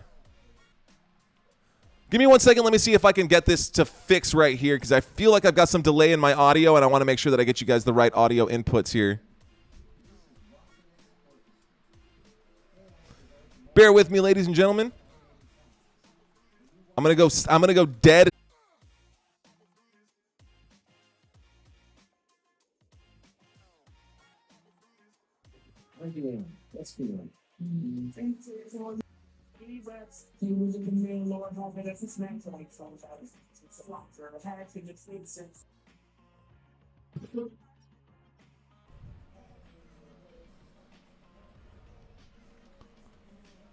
Okay, so you'll probably hear me coming out of only one of your headphones. Give me 1 second while I make this quick adjustment and switch it into mono. Got to go to my advanced audio properties. No, I'm not an audio engineer. I just know enough to not suck at this. So there you go. We should be good and up and running. And I feel a little better about that one because I felt like my sound was a little delayed, and now we are back in action. I hate the delayed sounds. So we should be good now. Here we go. These are the NFC East standings right here. Can you believe the Washington Commanders have won 2 of their first 3 games? The Dallas Cowboys lost to the Arizona Cardinals. Yo, that was one of my best streams so far. I had 14,000 views in that stream. At one point, we had over 500 people watching the Dallas Cowboys game. Biggest live stream so far. I love it when the Dallas Cowboys are up. It's always a good day for me. The New York Giants, man, the Dallas Cowboys put the whooping on them New York Giants boys. 40-0 in week 1. The New York Giants got absolutely creamed by my Dallas Cowboys. They found a win against the Arizona Cardinals, but the Cowboys could not, which is just bizarre to me. And the Eagles are playing right now, so they've got a score of a record of 2-0. The Chicago Bears are 0-3. The Detroit Lions are 2-1. Do you expect anything else from the Bears, though, being 0-3? Like, duh, they're awful. They're god-awful. The Packers are 2-1. How about that Jordan Love, though? Jordan Love has been playing really well over his first 3 games when everyone thought that now that Aaron Rodgers is gone, Jordan Love is garbage. He was the first person to start week 1 for the Green Bay Packers. He's the only person not named Brett Favre or Aaron Rodgers to start for that organization since 1992. Can you believe that? Jordan Love is the first quarterback to start a week 1 game for the Green Bay Packers, not named Aaron Rodgers or Brett Favre in 30 years. So the new era has begun. The new era of football really has begun. We haven't played a game without Tom Brady in the league or Peyton Manning in the league or Drew Brees in the league for a long, long time. And now those GOATs are out, and we've got the new ones out here. Matthew Stafford lined up under center. The LA Rams have possession right now. We are at the 36-yard line waiting for the snap. Motion in the backfield. There's the snap. There's a handoff right there. That's going to be good for about 4 yards up to about the 40. And that was a handoff to Van Jefferson. Van Jefferson gaining a few yards there. Okay. So a solid first down run, I guess. Nothing too crazy. Nothing too crazy. Let me get this data sheet right back up. 2nd down and 6 coming up on the LA Rams 40-yard line. 2nd down and 6 coming up on the LA Rams 40-yard line, ladies and gentlemen. The LA Rams do have possession right now. Single back formation. Under center is Matthew Stafford. Here we go, waiting for the snap. We got motion in the backfield. There's a toss to Kyren Williams out to the left, but that was sniffed out immediately by the defense, and he's going to get tackled for a 3-yard loss. 3rd down and 9 on the LA Rams 37-yard line. And my gosh, he came in fast. He came in like a bullet there. That was a tackle made by Hill. Hill coming downhill is what he just said. That's funny. That was a big tackle made by Hill right there. He absolutely laid him out. Dax Hill on the safety blitz, number 23. He was a first-round pick in last year's draft. Here we go. Shotgun formation. LA Rams have the ball right now. We got motion in the backfield from Tutu Atwell. Matt Stafford has time in the pocket, and there is going to be a flag on that play. Looks like a false start, if I had to guess. Let's see what the motion. Never mind. No flag. A timeout called by Sean McVay. Sean McVay calling the timeout there. Sean McVay has been the head coach of the LA Rams since January 12th, 2017. When he joined, he was the youngest head coach in modern NFL history at only 30 years old. He was a 30-year-old head coach for the LA Rams. Since then, he has led the Rams to 4 playoff berths and 2 Super Bowl appearances, including a Super Bowl win in Super Bowl 56, not 46. Sean McVay coached his 100th career regular season game in 2023, and he holds the 5th highest winning percentage among active head coaches in their first 100 games. That is a fact about Sean McVay, in case you did not know. Y'all, we are so close to 900 subscribers. Help me out, ladies and gentlemen. Here we go. Shotgun formation, 3rd down and 9. There's the snap. Matthew Stafford looks left. Matthew Stafford has time. He throws to the right. That is going to be connected with Tyler Higbee. Tyler Higbee just short of the 1st down, and that'll bring up a 4th down for the LA Rams. 4th down for the LA Rams. We're looking at a 4th and about 2. 4th and 2 coming up right here. Oh, man. 4th down and 2 on the LA Rams 44-yard line. 4th down and 2 on the 44-yard line. The score is 6-3. The LA Rams are leading this game, but only slightly. Only slightly. Here we go. We're waiting for the snap on this punt. The punt team is out. Charlie Jones lined up to receive this one. Ethan Evans kicks that one back. That is going to be signaled out, and it's going to end up going out of bounds at about the 10-yard line. Looks like they're going to mark it at the 11. So 1st down and 10 coming up on the Cincinnati Bengals 11-yard line. 1st down and 10 on the Cincinnati Bengals 11-yard line. And they came out pretty quick. Normally we go to a commercial break in these moments, but it looks like the offense decided that they want to hit the field and hit the ground running. They got 4 minutes and 46 seconds left to tie this up or take the lead. Their last drive went for over, well, their last drive was a 3-and-out. Their last drive before that, no, their last drive wasn't a 3-and-out. I'm going to stop talking, but I'm going to keep talking. Shotgun formation. From the 11-yard line, their own 11-yard line, there's the snap. Joe Burrow looks left. Joe Burrow throws to Jamar Chase. Jamar Chase is going to spin and break a few tackles before getting brought down, but that's going to be a 1st down for the Cincinnati Bengals. Jamar Chase getting helped up by his boys right there. A 1st down by Jamar Chase. For you LA Rams fans, do not worry. They are still very much backed up. Cincinnati is on the 24-yard line. Their own 24-yard line. If you're a Bengals fan, that is, a reason to cheer to watch Jamar Chase get a catch right now. He's got 5 receptions on 6 targets for 47 yards. We got motion in the backfield from Tyler Boyd. There's a fake handoff, and Joe Burrow's pocket starts to collapse, but he's going to throw, and it's going to hit, and it's going to still end up being in the ground. Oh, my goodness. T. Higgins, once again, has missed his catch. T. Higgins today, ladies and gentlemen, has not been looking good. T. Higgins has been targeted 4 times. He's only caught the ball once for 8 yards. That would have been one of the bigger plays of the game, and that literally hit him in the numbers, and T. Higgins couldn't make the catch. 1 reception, 8 yards today for T. Higgins. Here we go, back in the shotgun formation. Joe Burrow with Joe Mixon to his right, waiting for the snap. There's the snap. Joe Burrow looks left. He throws left. He's going to throw, and that's going to be broken up. That intended receiver right there was Tyler Boyd, and we've got a 3rd down and 10. A 3rd down and 10 coming up for the Cincinnati Bengals. 3rd down and 10 coming up for the Cincinnati Bengals. The Cincinnati Bengals are on their own 24-yard line. On their own 24-yard line, both teams have 2 timeouts, ladies and gentlemen. Both teams have 2 timeouts. The LA Rams put up 3 points in the first quarter. They put up 3 points in the second quarter.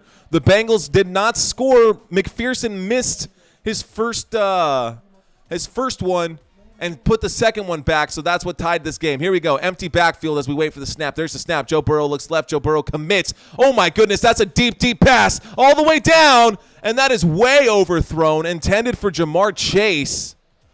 And that was very, very much overthrown to Jamar Chase on the left-hand side there. He finally went for it. It's the most air yardage that Joe Burrow has had. And everyone in Paycor Stadium looks so confused and deflated by their offense right now. If it wasn't for the Cincinnati Bengals defense being able to stop this team, they would be in a huge hole. But this offense needs to get it together. Here we go. We're getting ready for the punt. There's the snap. Here's the kick. Robbins in the backfield is going to catch that at the 30-yard line. That was actually, I don't know why I said Robbins. Maybe I was thinking Robin Williams. It was actually Williams who was back there to get that one. So the LA Chargers, oh my God, I can't believe I said that. The LA Rams are out here now. LA Rams trying to get some points on the board, ladies and gentlemen. Trying to get some points on the board. They've put up 6 so far. Can they get more? Shotgun formation. Kyren Williams standing to the left side of Matthew Stafford. And they're showing a safety blitz. I don't know if he's actually going to blitz, but a 1st and 10 coming up right here. 3 minutes and 43 seconds left to go from the 30-yard line. Kyren Williams switches to the right side, and Matthew Stafford in trouble. And a sidearm throw, and Matthew Stafford is going to throw an interception, and that is going to be picked off by the Cincinnati Bengals. Matthew Stafford throwing a pick there. And the Bengals defense, as I just mentioned, are making moves and making a stand. If the offense won't do it, well, somebody has to. The Cincinnati Bengals with an interception there. Matt Stafford trying to force something with a sideways throw. That's going to come back. That's going to come back. That interception, all turnovers are reviewed. But that one looks like it hit the dirt. That did not look like it was going to be that's not going to stand, ladies and gentlemen. That is not going to stand.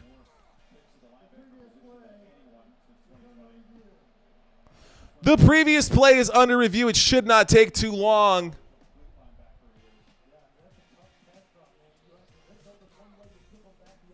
Okay. The score is 6-3, y'all. The score is 6-3. Monday Night Football, ladies and gentlemen. Monday. So it looks like the ruling was an interception. That is going to be overturned. That interception is not going to stand. The Cincinnati Bengals were there. That was Logan Wilson, the 3rd-round pick in the 2020 draft, who was in there to make that catch, but it was not actually caught by the defense.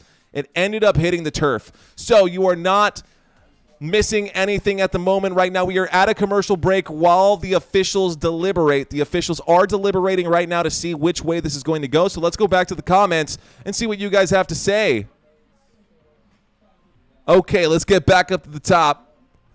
And it seems like positive encouragement, so I'll go ahead and put this one back up for you guys. Okay. Michael, you're good, brother. Better than the rest. Thank you, sir. Couple of happy faces. Gotta love the happy faces. Is that the Cookie Monster? What is that? Ernesto says, I love your broadcast. I will always stay tuned. Thank you, Ernesto. You're a good sports talk. 2 thumbs up. Seth, thank you, sir. You are a good commentator. Thanks for leaving that comment there. Ernesto, the best sports talk ever. Thank you, sir. He says Burrow is not 100%. Should have sat him and Mixon. Better step it up. Yeah, he better step it up for sure. Yes, only one, says Marissa. Good, Seth Skinner. The Bengals will be all right. April says, how to watch the game. You're watching it, girl. Come on, coach. Let's go, says Brian. Oh, why? I don't know. Oi. Oi. Aussie, Aussie, Aussie. Oi, oi, oi. Cheers. Cheers to all of you. Thank y'all so much for being in this room. We've got about 3 minutes left. Let me update. I got to update my because for whatever reason this doesn't have the right time on it. We are much deeper into this quarter. There we go. It should be 3 minutes and 38 seconds left in this one, so I might have to do a quick little update on the other side here so that you guys get the right time and I get you guys the right information. So bear with me while I make this quick change. I'm going to delete this one here.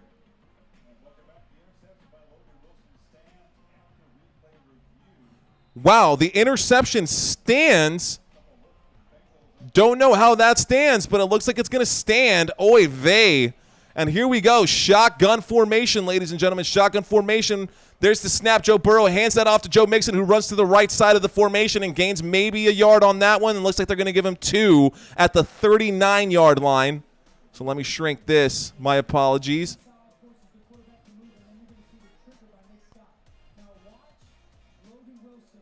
There we go. I know I'm covering my face. Okay. I hope this is everything that you guys need to see right there. Let's call it there, and I'm going to shift this downward so that my head doesn't get cut off. Shotgun formation. We got a 2nd down and 8, ladies and gentlemen. 2nd down and 8, shotgun formation. Waiting for the snap. There it is. Joe Burrow looks right. He likes it. He throws right. That's a deep shot to the end zone. That's going to be caught, and that's going to be down at about the 2-yard line. 1-yard line. Right there, T. Higgins with a big bomb. T. Higgins with a huge catch right there. But was it an offensive pass interference?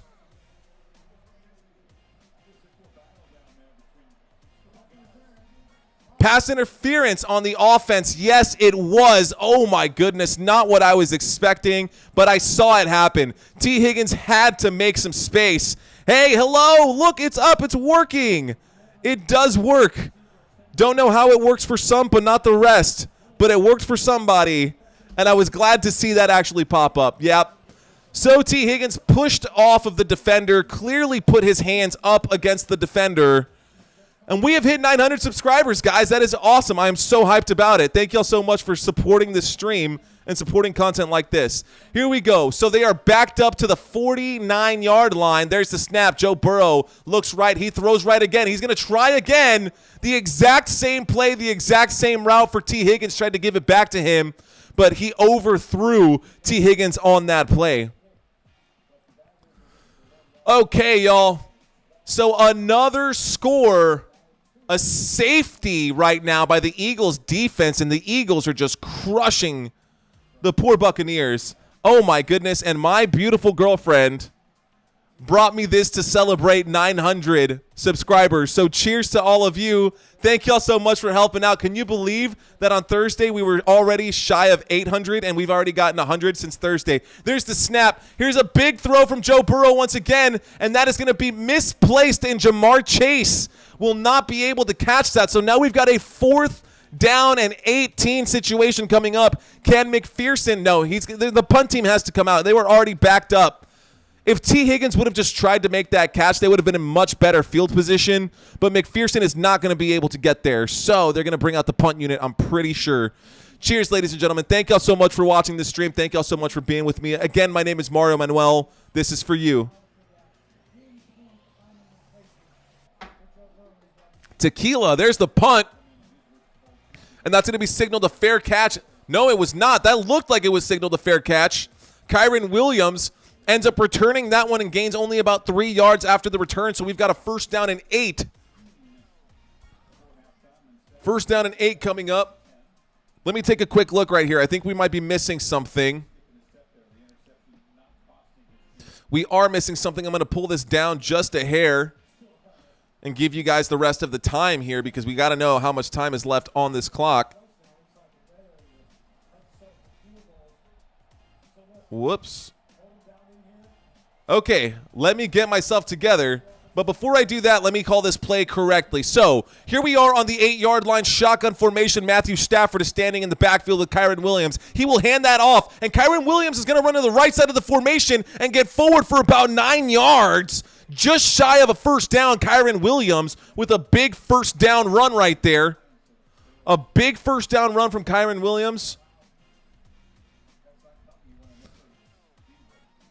And now you've got the time. Okay, what time is it? Game time. So that should help. But we are now officially at the 2-minute warning, ladies and gentlemen. 2-minute warning. 2 minutes left in this first half, excuse me. 2 minutes left in this first half. And the score right now, LA Rams 6, Cincinnati Bengals 3.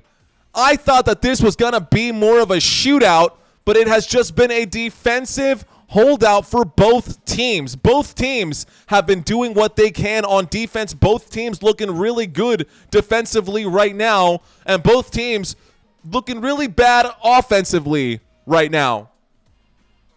All right, y'all. Thank y'all so much for your love and for your support. Super chats are now available, so if you guys want to take over the show, you can do that. You can show your thanks. You can leave me a tip if you'd like to through super chats. I got one yesterday, but it was a cheat because my girlfriend gave it to me. So, you know, I love her. Thank you so much, Christina, for that super chat. But we got to get some more pumping up here. So if anybody wants to leave me a tip, it can be $1. I don't even care. You don't have to. I hate asking for it. I don't want to panhandle, but sometimes you got to push the envelope. So I'm trying to sell my product to you. I'm trying to give you guys my service. If you guys want to show me some love, I will not say no to it. So cheers to that. Cheers to you.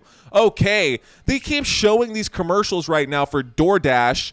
Looks like you can, if you use the QR code, you probably get some kind of discount. There's a QR code on ESPN right now. You could probably find it on ESPN.com and get that QR code up and running. Okay, let's go ahead and pull up my chat. We are in the 2-minute warning, ladies and gentlemen. Let's pull up this chat in my OBS studios as well. In case you guys are wondering how I pull up all of these images and these backgrounds and my scrolling text and how I do all of this, I use OBS Studios. You can do this for all kinds of stuff. I actually had a buddy today who wrangles horses or who wrangles cattle, and he's got some land out in a rural area of Texas here, and he was so curious to see how to live stream and pull up different things like this. He wants to do something similar about during the rodeo season. So I think I'm going to be able to show him how to do that during the rodeo season. But my beautiful girlfriend showing some support here. She says 900. Jose Hernandez watching the Eagles game. Here we go, ladies and gentlemen. We are back here. 2-minute warning. 2nd down and 1. Right now, LA Rams have the ball. There's a snap at a shotgun. There's a throw that gets tipped at the line that is intended for Puka Nacua, and Puka Nacua is going to fall forward, and we got a first down for the LA Rams. A first down for the LA Rams. Puka Nacua with another catch today. 2 timeouts for both teams. Both teams have 2 timeouts left. Shotgun formation. There's the snap. Matt Stafford looks right. Matt Stafford throws to Puka Nacua again, who does not catch it this time. He tips it up. And luckily for Puka, it ends up finding its way into the ground. Marissa Jean, she is a keeper. Buffers. Anyone else having buffers and glitches? Hopefully you're not having them too bad. Hopefully you're not having them too bad, Marissa. Hopefully we can clear this up. It might be on my end, not on your end, and that just means that I need to get faster internet and probably get a faster processor right here. So 1 minute and 37 seconds. 1 minute and 33 seconds left to go. Shotgun formation. Here we go. 3 wide receivers to the left. The Rams take the snap. Matt Stafford looks left. Matt Stafford gets absolutely creamed behind the line of scrimmage. He gets blown up at the 11-yard line. Oh, my gosh, that was a hard hit. Matthew Stafford unable to get away from that one. Wow. Okay, we are just a few moments away from halftime, ladies and gentlemen. The clock will keep ticking unless they call a timeout here. I think they might have. But the Bengals defense in there to stun them. The Bengals defense looking really good right now. Not as good as that offense, though. Not as good as the Rams offense because they haven't been able to stop the Rams entirely. No touchdowns by either team, ladies and gentlemen. No touchdowns by either team. Both teams have yet to score. Can you believe that? So right now, the other game tonight, the Eagles and the Buccaneers is in the 4th quarter. The Eagles have a commanding lead over there, 25-3. But back to this game, 3rd down and 18, ladies and gentlemen, shotgun formation. 3rd down and 18 in the shotgun. Here we go. We got moving in the backfield. There's a handoff to Kyren Williams on 3rd down and forever, and that is not going to go very far. That's going to be up for about 9 yards. They're going to force the Bengals to take their 2nd timeout and have no timeouts left. 1 minute and 24 seconds left to go in this first half of the game. Oh, man. 4th down and 11. LA Rams are definitely going to end up punting this one. This is going to be a punt unit that comes out here. Is it me or does it look like there's a bluish light coming from over here? There's not, but that's kind of cool considering that I've got that glow thing going on back there. So in my previous streams right here where you see my hands, I was actually showing highlights from both teams before, but I got flagged by the NFL for having those games up. So I can't do that anymore. Here we go. Punt formation. They're about to punt this one away. Ethan Evans getting ready to put this one up. Charlie Jones getting ready to receive this kick. There's the snap. Ethan Evans puts that one up. That is a boomer. That's going to be returned from the 30. So here we go up to the 35, the 40, and oh my gosh, he's going to get his legs ripped out from under him, and Charlie Jones gains about 10 yards on that punt return. So the Cincinnati Bengals are now going to come out with 1 minute and 13 seconds left. Can they at least tie it up before halftime? The Cincinnati Bengals, I want to see a touchdown from at least one of these two teams. I don't care who scores, but it's high time that we get at least 6 on the board. Let's go. 1st and 10, Joe Burrow. I don't know if he looks confident or if he looks scared. Shotgun formation, Joe Mixon to his right. Joe Burrow takes the snap. He looks right. He throws right. That's a slinger, and that's good to Jamar Chase. That should be good for a 1st down. They're only going to give him 9. The ball did not cross the plane. It looked like it did, but whatever. That looked like a 1st down to me. You can't challenge inside of 2 minutes, but they should at least show the replay. Here we go. Back in the shotgun. A lot of shotgun formations for this Bengals offense. Joe Mixon again to the left of Joe Burrow. 3 wide receivers. There's the snap. Joe Burrow has time in the pocket. He throws it up the middle, and that one is a good catch and a big throw. That one is a big 1st down. We got a 1st down for the Cincinnati Bengals.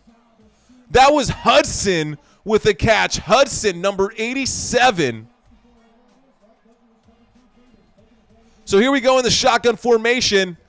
There's the snap. Joe Burrow again taking his time in the pocket. That one gets tipped. A good tipped pass. Durant got in there.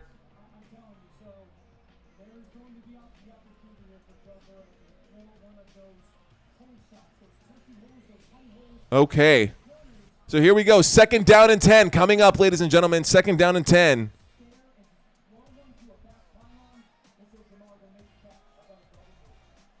All right, 2nd down and 10. 42 seconds left to go in this 1st half. We are on the 25-yard line, 25 yards to go. No timeouts left. And LA is going to take a timeout, so we got an LA timeout this way. Right? That's the way it looks, right? Timeout this way. Timeout that way. Okay. 42 seconds.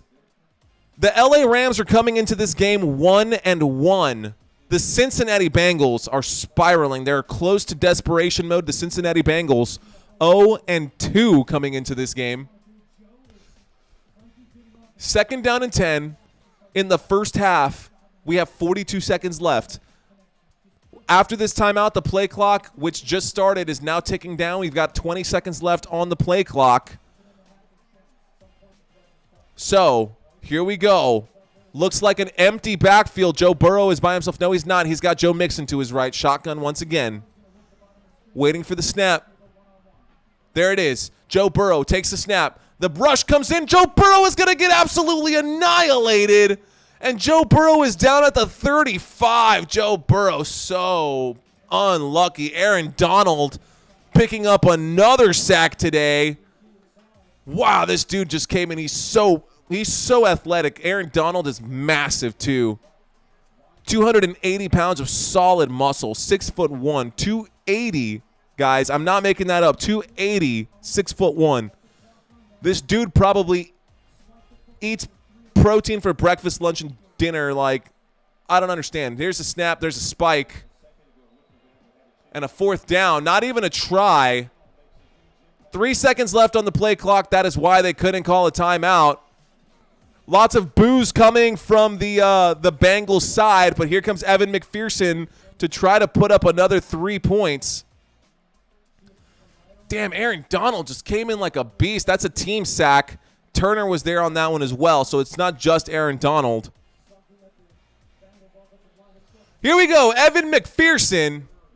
He made a 49-yard attempt. He missed a 56. This is his 3rd really long field goal. 53-yard field goal attempt. There's the snap. There's the hold. The kick is up. The kick is good. The kick is good, so we are all tied up going into the locker room.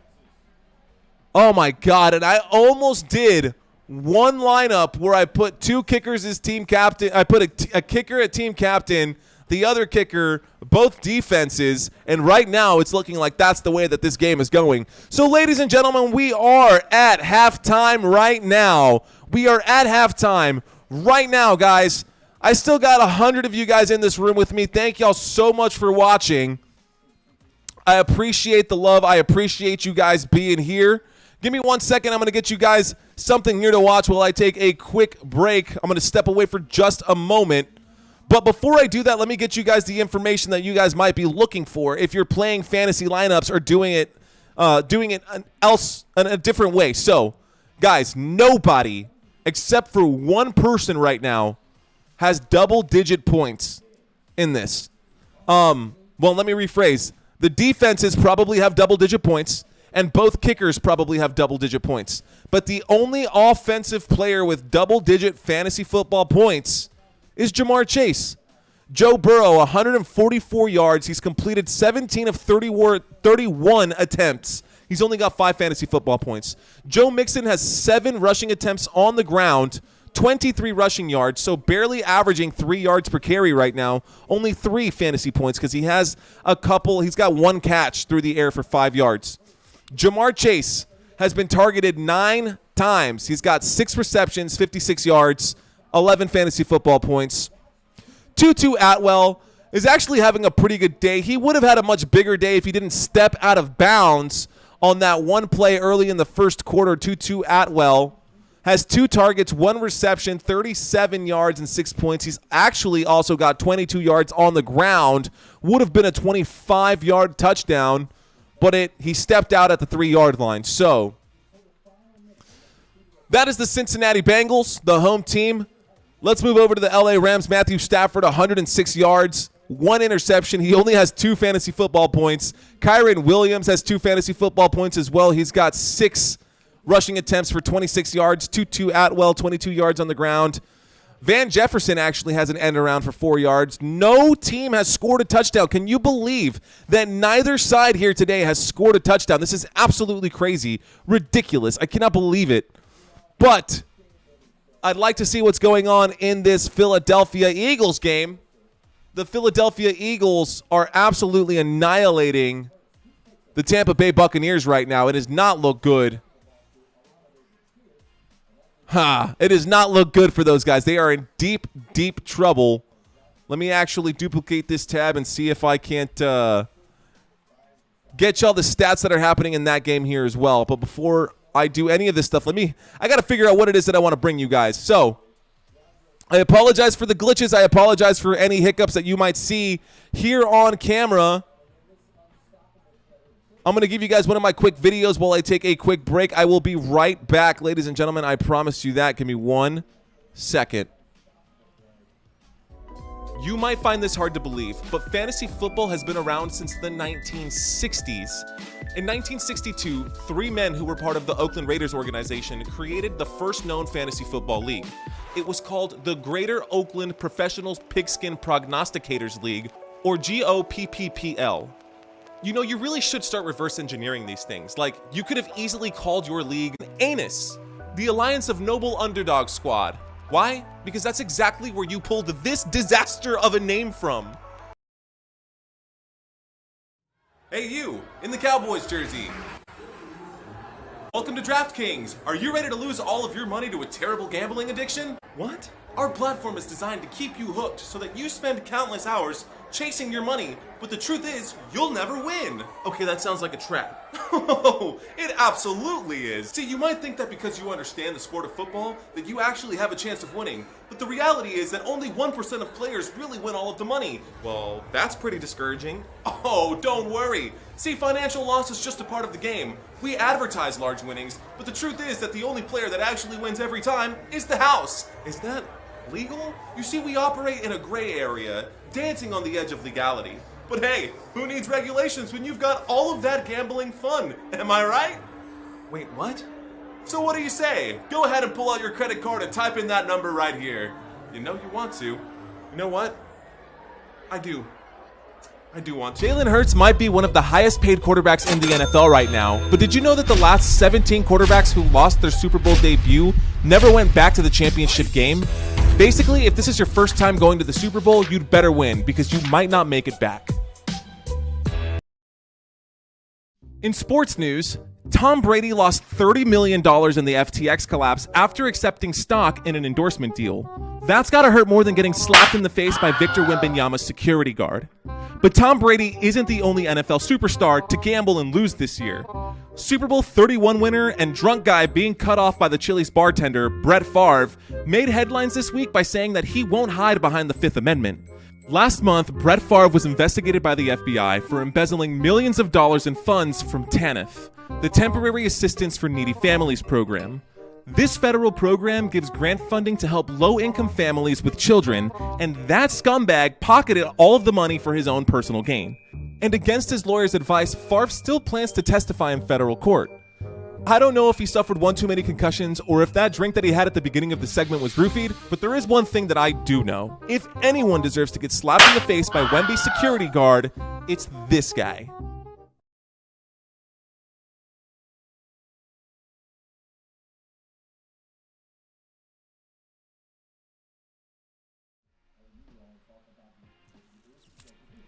Okay, ladies and gentlemen, thank y'all for watching some of my off-season content that I was working on this whole past off-season. Thank y'all so much. We are still in the middle of halftime, guys. We are still hanging out here. We are in halftime at the moment. So, rock and roll. Thank you guys so much for being here. You guys are absolutely amazing. Now, let's take a look at this chat box. I want to see what you guys got to say about everything that's been going on. So, Ernesto says, I look up to you. I would love to host a football talk show or even stream any NFL or NCAA football games live, including my Texas Hold'em Poker talk show. Much love to you, bro. Yo, dude, I play my fair share of Texas Hold'em there, Ernesto. So, you know, you can actually reach out to me. I think you can find my email address in there. We might be able to do like a full tilt kind of game. But, yeah, man, I'm always down to play some poker, dude. I appreciate you being here. Seth Skinner says, go Bengals defense, dude. Bengals defense looking good. Ernesto says, Austin, Texas here. Go Longhorns. We actually have, my girlfriend and I have family in Austin, Texas. So we do go to Austin a couple times a year. You're actually just like an hour and a half drive, if that, not less than an hour and a half, dude. You're right around the corner. We can meet up in San Marcos and go hit the square, Ernesto. That's definitely something we can do. Skinner says, go Bengals. Go Bengals. From Seth Skinner. Seth Skinner saying, go Bengals over here. And David Holmes on the other side saying, go Rams. So, we're all tied up, ladies and gentlemen. The score is 6-6. You are not missing anything at this moment. We are in the middle of halftime. This is a great chance for you guys to go grab a beer, maybe watch something else on YouTube or take a break and then come back to me right now. I'd love to have you guys hang out with me for this few minutes here, even if you just want to open up a secondary tab or mute me or whatever. Let's take a quick look at my notifications here. Todd Thompson, thank you for subscribing, dude. Shout out to you, Ron Jeremy. I don't know if that's a real account or a fake account, but I still appreciate it. So, the Buccaneers and the Tampa Bay Buccaneers and the Eagles game is happening right now in this very moment, y'all. Happening right now in this very moment. This game is coming to a conclusion. Let's take a quick look and see what is going on with that one. That's what I was supposed to be pulling up, but I was so distracted watching my own videos like a dummy. Let's go over here. Let's see what's going on. NFL. So in case you want to check your live sports and your live stats, y'all, I always go to CBS. I like CBS to check my sports. I have ESPN at the top of the screen right now. That's what you're seeing right above me over here. But to get me the information in live time, in real time, I like to catch the game with CBS Sports. So, 9 minutes and 22 seconds left to go in that Philadelphia Eagles-Tampa Bay game. 6 minutes and 31 seconds left to go. Big time change just happened right now. 6 minutes and 31 seconds left to go in the Tampa Bay-Philadelphia Eagles game. The Philadelphia Eagles are up 25-11. 25-11, but let's talk about some of these other scores that have happened throughout the NFL. The Detroit Lions beat the Atlanta Falcons at home. Atlanta Falcons were away. The Detroit Lions won 20-6. The Buffalo Bills gave the Washington Commanders their first loss, and boy, did they give it to them. The Buffalo Bills 37, the Washington Commanders 3. The Miami Dolphins making history, the first team to score 70 points since 1966. Miami Dolphins, you heard me right. Miami Dolphins scored 10 touchdowns against Denver yesterday. 10 touchdowns against Denver. They scored 70-20. The biggest score that I've ever seen from one team since I started watching football, hands down. And the biggest score before that was, I don't even remember, not even important. So, the Houston Texans walked away with a win this week. Houston Texans beat the Jacksonville Jaguars. A lot of people were high on Trevor Lawrence, super high on Calvin Ridley, super high on that squad right there. Houston Texans 37-17. The Indianapolis Colts also walked away with a win over the Baltimore Ravens. Does that mean that the Colts can also beat the Bengals? It is possible. But the Indianapolis Colts walked away 22-19. They took the W in that game, ladies and gentlemen. The LA Chargers, they beat the Minnesota Vikings. I was actually rooting for the Minnesota Vikings. I wanted Justin Jefferson and Jordan Addison to both have, crazy games. I also have Kirk Cousins in one of my leagues. Luckily, I started Tua over Kirk Cousins, but the LA Chargers beat the Minnesota Vikings 28-24. The New England Patriots versus the New York Jets. A very low-scoring game there, just as low-scoring as this one. New England Patriots 15, the New York Jets 10. This was probably the closest game and probably the most exhilarating game, and I was busy covering another game while this happened. The Green Bay Packers beat the New Orleans Saints 18-17. A one-point victory, come from behind win. The Green Bay Packers beat the New Orleans Saints 18-17. The Cleveland Browns, angry about losing their starting running back, Nick Chubb. The Cleveland Browns beat the Tennessee Titans 27-3. Derrick Henry quiet in that game. The Seattle Seahawks won their game against the Carolina Panthers, but Adam Thielen was really good in that game. Adam Thielen, one of the top 10 fantasy scorers, but still Seattle Seahawks, Kenneth Walker was looking really good too. Seattle Seahawks walked away with the win in that one over the Carolina Panthers yesterday as well, 37-27. The Kansas City Chiefs annihilated the Chicago Bears 41-10. And in case you did not know, Taylor Swift was there with her, basically just there watching her new boyfriend. Her new boyfriend is none other than Travis Kelce. Travis Kelce is Taylor Swift's new squeeze, or maybe Taylor Swift is Travis Kelce's new squeeze. Arizona Cardinals beat the Dallas Cowboys 28-16. The Las Vegas Raiders lost to the Pittsburgh Steelers 23-18. And the San Francisco 49ers win against the New York Giants 30-12. And that, ladies and gentlemen, is the end of halftime. That kick goes up, up, and away. And we are starting the third quarter right now. So the third quarter of Monday Night Football on this doubleheader day today is getting underway right now. The Cincinnati Bengals just kicked that ball back off to the LA Rams, and the LA Rams will start this drive on the 25-yard line. LA Rams starting this drive on the 25-yard line, ladies and gentlemen. Here we go. Hey, for those of you guys who are watching me for the second time or the third time, you guys are absolutely fantastic. Thank you, Joseph Wallace. That is one of the nicer comments I've had in a long time. Thank you so much. Shotgun formation, waiting for the snap. There it is. So Matt Stafford looks left. Matt Stafford throws left. Oh, my goodness. That is a big pass for Matt Stafford and the LA Rams. The LA Rams, good. Tyler Higbee, good for about 20 yards on that one.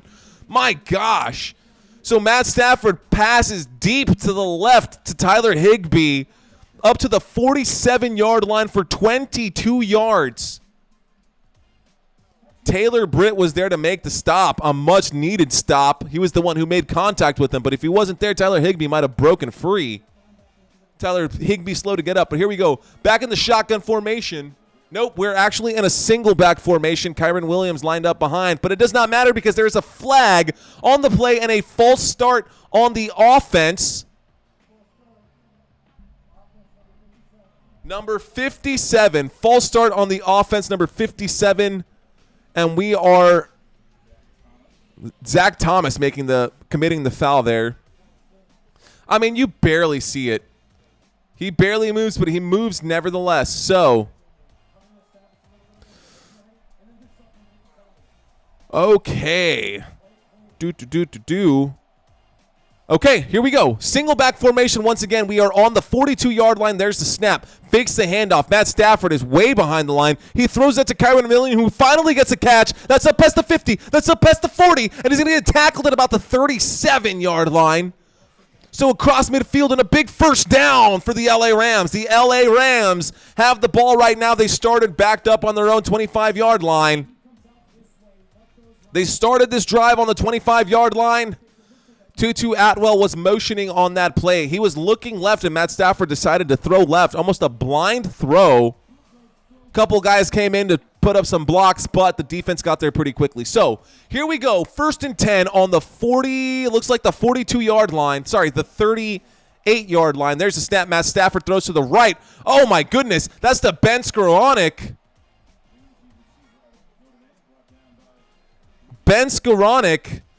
Number 18, 7th round pick in the 2021 draft. This dude just made a good catch right now. The defense almost got a paw to it, but it wasn't enough to get a first down. So here we go on 2nd down and 7. 2nd down and 7 on the Cincinnati Bengals 35-yard line. We are across midfield already. Very quickly into the 3rd quarter. Here we go, shotgun formation. Kyren Williams to the left of Matthew Stafford. Matthew Stafford clapping his hands and walking up to the line of scrimmage. 2 seconds left on the play clock. There's the snap. Matt Stafford throws to the left. There's a flag on the play. It will be blown dead. It looks like the official saw a false start on that one, or a defense. And I take my words back. I don't know why they throw the flags on that, but a timeout for the LA Rams. LA Rams getting their first timeout of the half. That's an early charge timeout. It looks like Sean McVay got nervous about the play clock and decided to call a timeout before double zeros hit. But I think they would have gotten that playoff in time, and it seemed just like a nervous move by Sean McVay there. So maybe he is a little nervous. They are on the road. They're playing against the Bengals, who they went to the AFC Championship game. They've been to the Super Bowl against this very team. Sean McVay knows that it's not going to be easy. The Bengals also know that it's not going to be easy. This is actually a really juicy matchup. And in case you're wondering, with 2 minutes left to go in the 4th quarter of the other game, the Eagles are in the red zone. And Matt Stafford on that play is going to get smashed. I should have been watching this game, but my goodness, Matt Stafford ends up hitting the deck, but there is a flag on the play. Who is this one going to be on? It might be an offsides on the defense. Taking my headphones off to hear what they got to say. Uh-oh.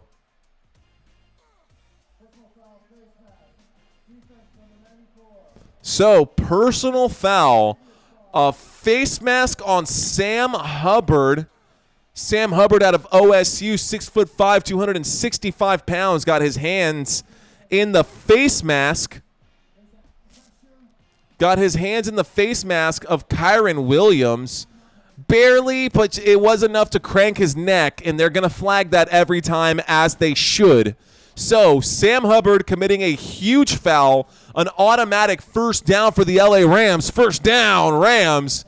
And we're going to start this play on the 21-yard line. We are on the right hash right now, ladies and gentlemen, on the right hash of the field. 21-yard line, 1st and 10, as we wait for the snap in a single back formation. Kyren Williams lined up behind the quarterback. There's a snap. There's a handoff to Kyren Williams, who runs right up the middle, bounces off a couple of people, and gains 5 yards up to the 15, 16-yard line. So he's going to bounce off a couple of guys looking good. So a 2nd down and 6. They're going to mark him on the 17. They're going to mark him on the 17-yard line. And I think Awuzie is either really genuinely hurt or he just flopped. I'm so sick of this. This same shit happened with the Dallas Cowboys, guys, where a player knows that they're not going to get off the field in time, and they just throw themselves to the ground to get that injury timeout and not cause, a flag. That needs to be marked by the NFL. This cannot continue to go on because players continue to do this. We literally have this in the NCAA rulebook, and if you watch the first video on my channel, I don't know exactly where it is. I don't have the timestamps for it, but I do talk about that and how we as officials are supposed to discourage that kind of behavior by flagging them with unsportsmanlike conduct. And I just can't believe that it keeps happening on the national level like this in the NFL. Anyways, here we go. Shotgun formation on the 16-yard line, 17-yard line. We're right in between the 16 and the 17. Matt Stafford in shotgun formation, 3 wide receivers to the top of the screen. We got motion up top. There's the snap. Matt Stafford pumps twice. He pumps 3 times and throws, and that's going to end up, oh my goodness, bobbled by 2 defenders. It was bobbled by Kyren Williams, bobbled by 2 defenders, and ends up ultimately hitting the dirt. So an incomplete pass, not intercepted. And a 3rd down and 5 coming up. Kyren Williams bobbled that twice. It went off of 2 different defenders, 29 and 57. That was Cam Taylor. The cornerback should have got his hands to that. And Jermaine Pratt unable to get that. Here we go. Shotgun formation.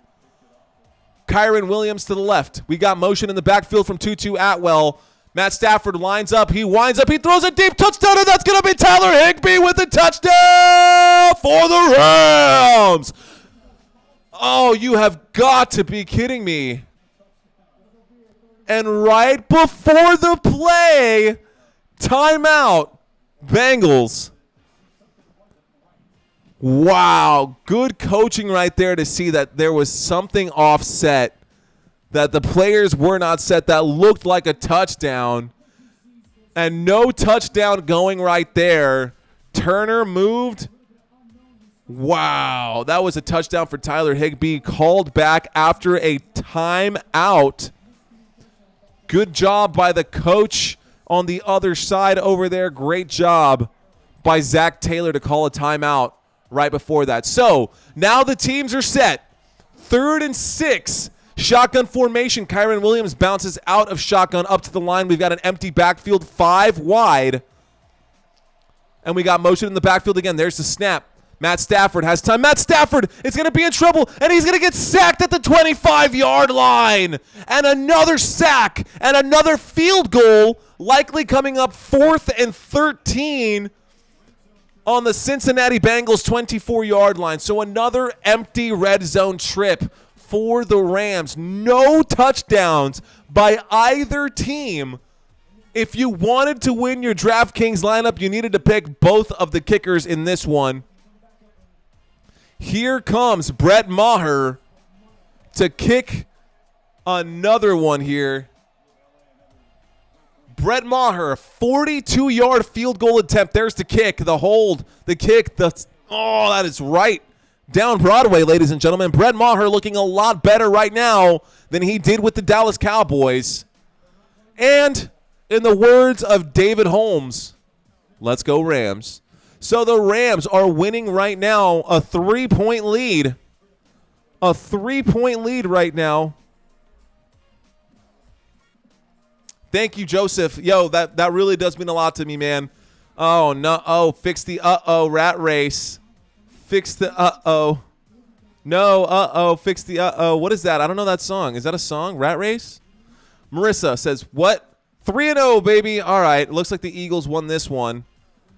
And Lou is just, Jose Hernandez is just in this room just talking about the Eagles. You know what? The Eagles did win very convincingly over the Tampa Bay Buccaneers. Could you imagine an upset? Need a bigger lead is what Marissa is saying. Yes. So right now the lead is only 3. The LA Rams are up. The LA Rams are up right now. Let's go ahead and turn off the chat. Got a few moments left before we get back to the action in this game, ladies and gentlemen. Turn off the chat bar right there. All right, y'all. We are here. We are live right now. My name is Mario Manuel. I am coming at you all the way from San Antonio, Texas. We do not have a football team here, but we do love our basketball. 5-time winners, San Antonio Spurs. Cannot wait to get another one. I watched every single one of those championship games, and it was absolutely phenomenal. Anyways, so for those of you who are just joining this room right now, I've got a fun fact for you. Those of you who were with me since the start, you heard this one already. But the Rams, did you know that the LA Rams were originally located in Cleveland, Ohio? Today we know Cleveland as being the NFL home to the Browns, but it was in 1936 that the Cleveland Rams came into existence. During their time in Cleveland, the Rams posted an overall record of 39 wins and 52 losses and 2 draws. The Rams are one franchise in the NFL that are no stranger to relocating. The Rams have located multiple times. They left Cleveland for Los Angeles in 1946, and then they would leave Los Angeles for St. Louis in 1996, eventually going back to LA back in 2016. Oh, man. One of those games was what, the Nola no call? I don't know if you guys remember that one, the biggest, most flagrant offensive pass interference or defensive pass interference that was never called in a huge game. That was a while back. Man, I'm getting old. I am getting old. There's the kick. It is going up and back, ladies and gentlemen. That is going to be into the end zone. So we've got a touchback coming up, and the Bengals will start this drive from the 25-yard line. Can one or the other of these two teams please score a touchdown? I don't care who it is. I just want to see a touchdown. So far, field goal, field goal, field goal, field goal, field goal. What are you going to do? I mean, you put 52 guys on an airplane to go kick 3 field goals? Like, come on, we got to score something here. Third quarter, 10 minutes and 37 seconds left to go. 1st and 10. There's the snap. There's a handoff to Joe Mixon, who should have just rounded out the edge, but he's still good. Goes for a first down, and Joe Mixon gets the first down up to about the 38-yard line. Joe Mixon good for a 13-yard run there. Looking solid. Looking solid.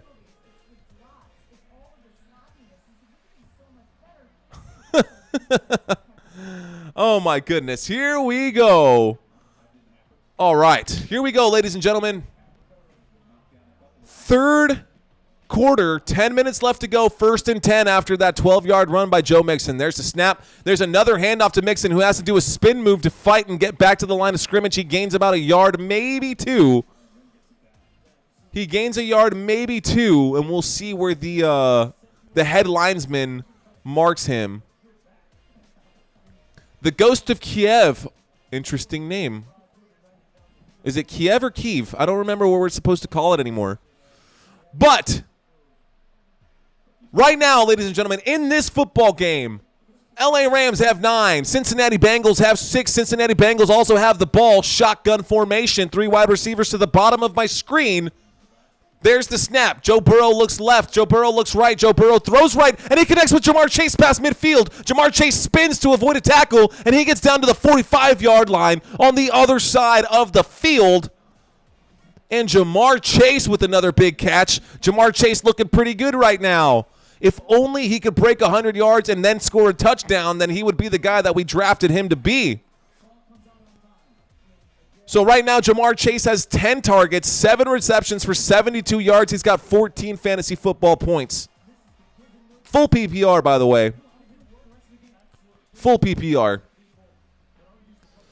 Here we go. 1st and 10 on the 44-yard line. Shotgun formation. There's the snap. There's a fake handoff. Joe Burrow is actually looking mobile. He's going to throw that ball that looks like it's out to the sideline. Incomplete pass, ladies and gentlemen. Incomplete pass. Intended target there was T. Higgins. T. Higgins unable to come down with that one. The Ghost of Kiev says, let's go. So we got 2 on the box, ladies and gentlemen. 2 on the box. 2nd down coming up right here. 2nd down and 10. Tonight, Joe Burrow hasn't really been that great. He's 18 of 33. So he's going to have to bring up that completion rating. Shotgun formation, trying to get them off. You know, it really looks like whoever's on the line there is in the neutral zone. But it doesn't matter. There's a snap and a quick throw to the running back who was not paying attention. Aaron Donald got in, shot out of a cannon just straight out there. Joe Burrow looks like he's a little rocked right now. Joe Burrow looks a little rocked after that hit. Joe Burrow took a big one there from Aaron Donald. Phrasing. But a big swim move. Oh, gosh, if you get hit by Aaron Donald, you're not. He's 280 pounds of solid muscle, 6'1". Christina. Oh, she says, I'm finally winning in fantasy. All right. That makes me happy for you. 3rd and 10. 3rd down and 10 coming up, y'all. 3rd down and 10. Cincinnati Bengals need to convert this 3rd down. Shotgun formation takes the snap. Joe Burrow throws. Joe Burrow connects with Jamar Chase. That is going to be a 1st down for the Cincinnati Bengals. And here we go, just shy of the 30. You flex, Jamar. You can go ahead and flex, Jamar. Mike Huff says, go Bengals. Mike Huff saying, go Bengals. I'm with you, brother. I'm with you. Okay, here we go. Getting back to the line of scrimmage are the Cincinnati Bengals up at about the 30-yard line. 11 targets, 8 receptions, 84 yards for Jamar Chase. We're at the 31. Shotgun formation takes the snap. Hands that off to Joe Mixon, who goes to the right side of the formation. Has to break a tackle. Tries to get back to the line of scrimmage. Has to sprawl out to make it back to the line of scrimmage. And that's going to be a no gain on that one. So another rush for Joe Mixon. 0 gain on that one. 2nd down, ladies and gentlemen. 2nd down. So we've got ourselves a 2nd down right now. Apparently, I've got some really nice tan going on. Don't know how this tan came to be, but you know what? I'll take it. I have not been out in the sun working my desk job. 7 minutes and 15 seconds. The clock is continuing to tick. 2nd down and 10. Shotgun formation. I didn't even see the formation. I just guessed shotgun because that's what they've been doing all day long. There's the snap. Joe Burrow looks right. Joe Burrow throws. That is to T. Higgins, who makes the catch. Up to the 20. Up to about the 18. He threw himself down. He could have stayed on his feet. He slid. That's still good for a 1st down. So a 1st down for the Cincinnati Bengals. But T. Higgins shied away from that challenge. I don't know how. He's literally killed a man before. Sorry, too soon for DeMar Hamlin jokes? No, I was live for that game, by the way, too. That was like my 4th stream ever during that game, and that one was intense. But, yeah, right now T. Higgins looking a little shy from the challenge. He slid. He gave himself up instead of actually just going. But here we go. So we got another T formation, and then Chase is moving out of the backfield. Looks like it should have been a quick throw to Jamar Chase. It was a late throw. Jamar Chase trying to make someone miss. He's going to gain about 4 yards. If he would have thrown that quickly to Jamar Chase would have had some blockers. He would have had some blockers, but Joe Burrow also a little tentative in his throwing right there. A tentative throw from Joe Burrow out to the flat to Jamar Chase, who gets that to about, well, that was a gain of 4 right there. So a gain of 4 right there. That was up to the 14-yard line, excuse me. 2nd down and 6 on the 14-yard line. Joe Burrow and the Cincinnati Bengals looking to get the first set of points on the board. Shotgun formation, 2 wide receivers to the bottom of the screen. There's a handoff to Joe Mixon. Joe Mixon runs forward. Joe Mixon gets up to the 5. He's going to get in for a touchdown! Cincinnati! We got an actual touchdown today. A real, full-on, bona fide touchdown. A 14-yard rush for Joe Mixon. Joe Mixon in for a 14-yard rush, which means that the LA Chargers are going to have to answer back. And Joe Mixon in there. They've been throwing the ball, making it look like they're going to keep throwing this ball. And that was a 5-minute possession, a 14-yard run at the end of it. 10 plays for a full 75 yards. And here's McPherson to put the extra point on the board. There's the snap. There's the kick. The kick is up. The kick is good. The score is now 9-13. I'm sorry, Marissa.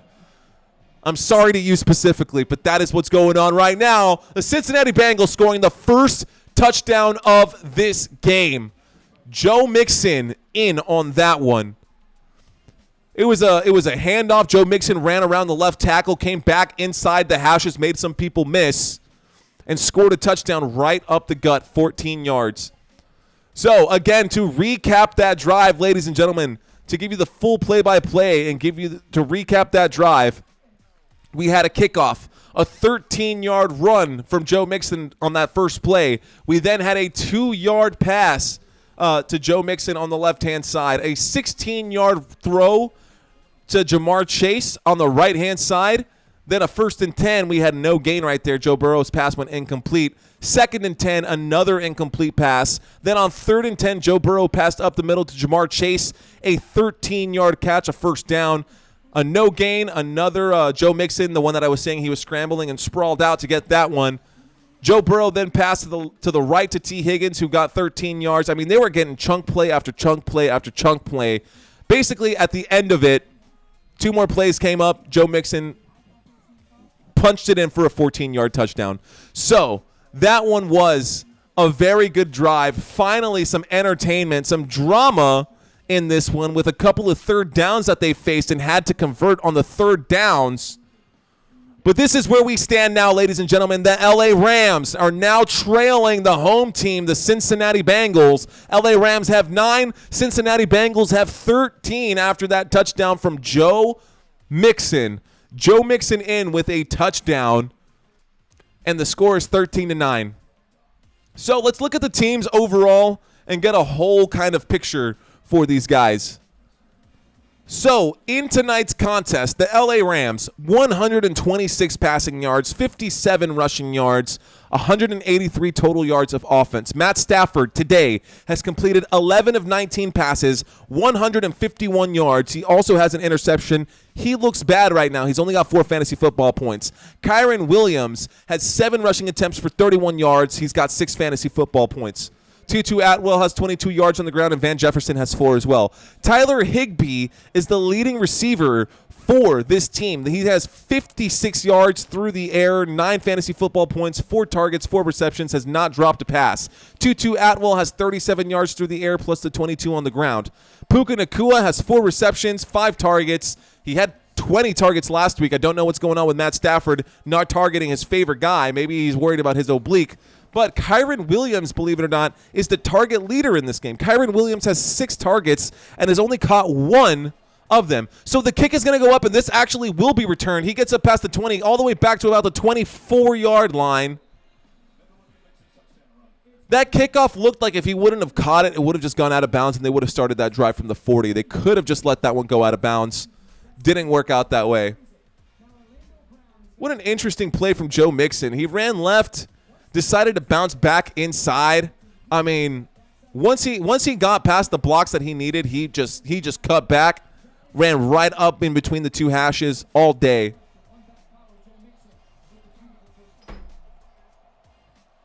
Here we go. Single back formation. Kyren Williams lined up behind Matthew Stafford. 2 wide receivers. We've got motion in the backfield. Tutu Atwell coming to the bottom of the screen. Fakes the handoff. Matthew Stafford looks to the bottom of the screen. He winds up and throws a deep, deep shot. Oh, my goodness. That is going to be caught.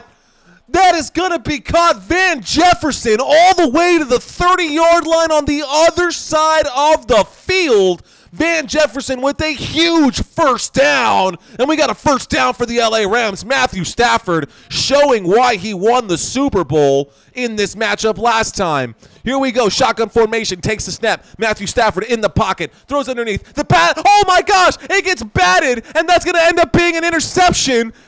Oh, he could have got up and ran it back quickly. The intended target there was Puka Nacua. And it looked for just like a second that the LA Rams were going to start to cook here, and an incomplete pass gets broken up and intercepted. Let's see if it's actually truly intercepted. I don't think this one is going to get rolled back, but an interception, a fun celebration for the Cincinnati Bengals. All these guys in synchronization, so the Cincinnati Bengals defense will celebrate after that interception. Wilson there, who was the one who had made the first interception that didn't get intercepted. But that is clearly a catch from Wilson. And Wilson saving the day for his team. Oh, my gosh. What an interception there by the Cincinnati Bengals defense, and I'm sure LA Rams fans are starting to feel a little disheartened. Logan Wilson, number 55, out of Wyoming. Another big guy, the weak side linebacker. This linebacker, I mean, dude's pretty big, 6'2", 245. He's no Aaron Donald, but he is pretty big. Hey, I just got another notification. Who just subscribed? Thank you for subscribing, whoever you are. Cheers to you. Take a quick look over here. Let's get back to my chat. I want to see what's going on with my chat, ladies and gentlemen, because I haven't had a chance to connect with you guys. So let's get back into this chat room. Let's pop this up and see what I've been missing. So, my gosh, I have missed a lot. So, two great things that came out of Ohio, the Rams and stand-up comedy. Are you talking about Matt Rife? He's actually pretty funny. I do like him. I've been here the whole time, but I was also watching the Eagles game. I love you, dude. You're here all the time. Jose Hernandez, much love to you, brother. Marissa, I care who it is. Rams need to score. Way to go. I'm guessing is what WTG means. I'm finally winning fantasy, says Christina. Mike Huff, go Bengals. The ghost of Kiev. Uh-oh. We need Burrow. OMG, yes. What is your email address, says Ernesto Gomez.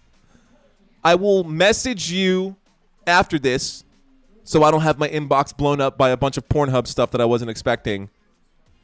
All right, because it's only coming up because you're going to message me. Just kidding. Hey, Christina, if you're watching the stream, I swear to God, I'm about to get myself in so much trouble. Okay, here we go. Touchdown Bengals.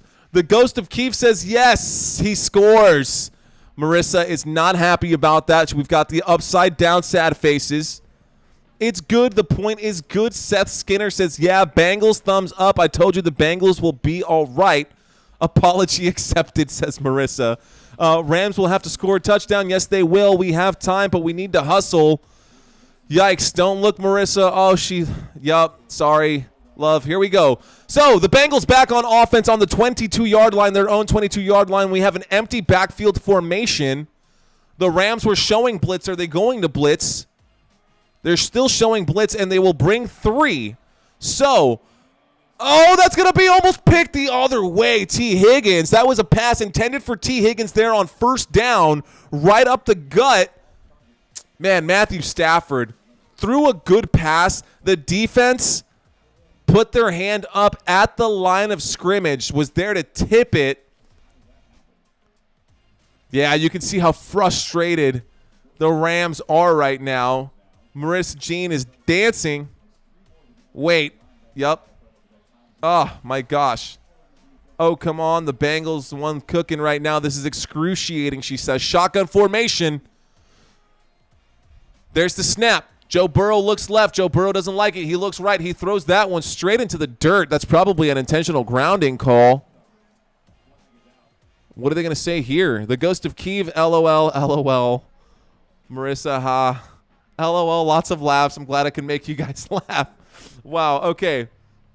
You're the best when you can't see the game, but you should show your screen and...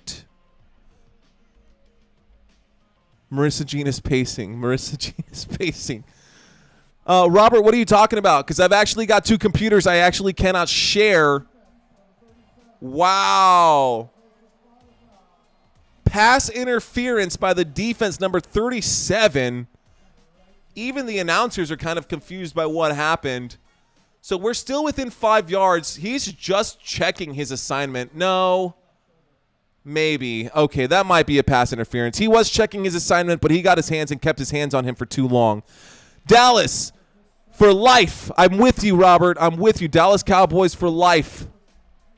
Absolutely. I'll keep that one up for a second. DC Farrell, my friend, absolutely right. Let's go. Boys, I can't wait for the Cowboys game next week. Here we go. Shotgun formation. Now we're back into an pistol formation. Fakes the toss to the left. He actually fakes some people out. That's a throw to Jamar Chase, who's up past the 50, up past the 40, out to the 35, and he'll be brought out of bounds inside of the 45, down to the 30, looks like about the 37-yard line, but we have a first down for the Cincinnati Bengals. A first down for the Cincinnati Bengals. Oh, man.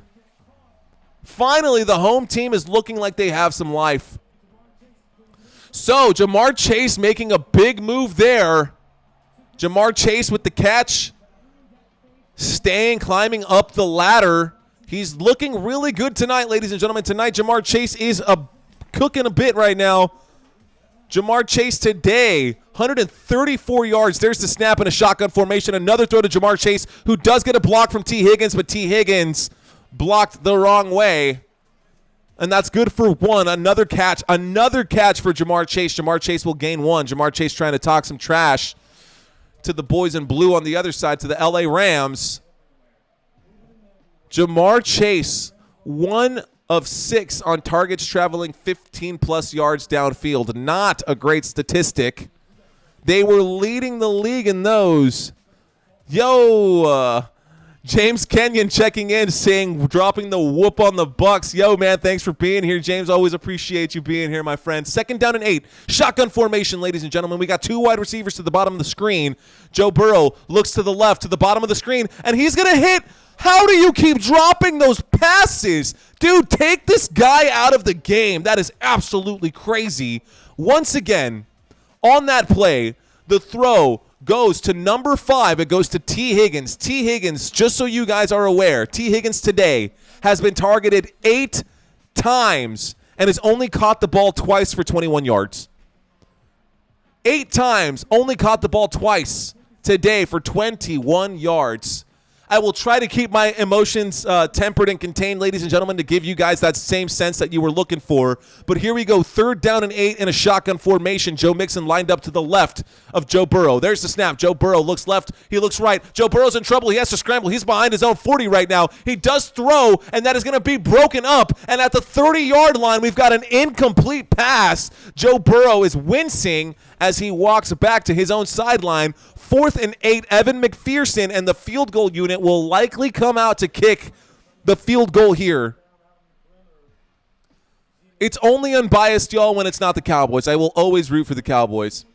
But a good throw and a great block by the defense. Another batted pass from the defense. And here comes Evan McPherson getting ready to kick a very long field goal once again. He made one from 49. He made one from 53. Here's one from 48. The kick is up. Oh, my gosh. And that hits the upright. That actually hits the post and goes in. Evan McPherson kicks a 46-yard field goal. It hits the uprights and goes in. A 48-yard field goal. Hits the right upright and goes in. Luckily, he kicked that kick from the left hash, because had he kicked it from the right hash and it hit the right post, it likely would have gone out. So from the left hash, he puts that one up, hits the right post, and puts 3 more points on the board. 3 more points on the board for the Cincinnati Bengals. Hey, for you LA Rams fans, you're only down by a touchdown. You're down by 7, so this game is definitely far from over. We still have a whole 4th quarter left to go, plus the 3 minutes left in this one. That's what I'm saying, Ghost. It's unbelievable. Yes, the field goal went in off of the post right there.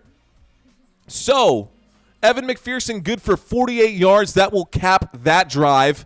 Not one rushing attempt on that drive. Every play was a pass. It only took 1 minute and 48 seconds off of the clock. So only took 1 minute and 48 seconds off the clock. So that happened pretty quickly. Apparently 1 touchdown is very hard, says Marissa. Yeah, it can be.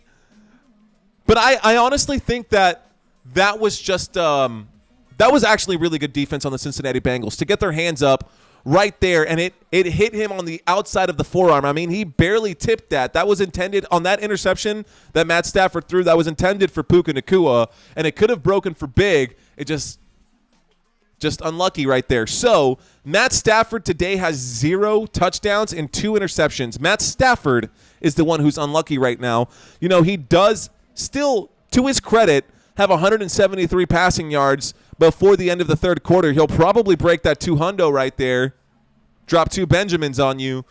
But can he score a touchdown? Can he get you 6?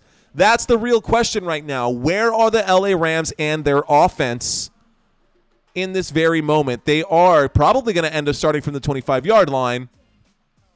but we got to wait for the kickoff for that. So right now we are in a commercial break, ladies and gentlemen. You are not missing any of the action. I promise that I will get you every snap, every play, and every down every single week. My name is Mario Manuel. If this is your first time checking out this channel, please like and subscribe to this channel. With your love and your support, I can continue to do this week in and week out, and I can keep a roof over my head and hopefully follow my dreams and continue to bring you guys these kinds of broadcasts. But I really just enjoy doing this. I really just do, man. I watch football. Right now, football is life. So I work my day job. I do this Thursdays, Sundays, Mondays. On Wednesdays, I actually officiate. And on Fridays, I officiate as well here in Texas. So here we go. Here's the kick. There's the kick going all the way back. And like I said, it's going to be signaled a fair catch in the end zone. And this drive will start from the 25-yard line.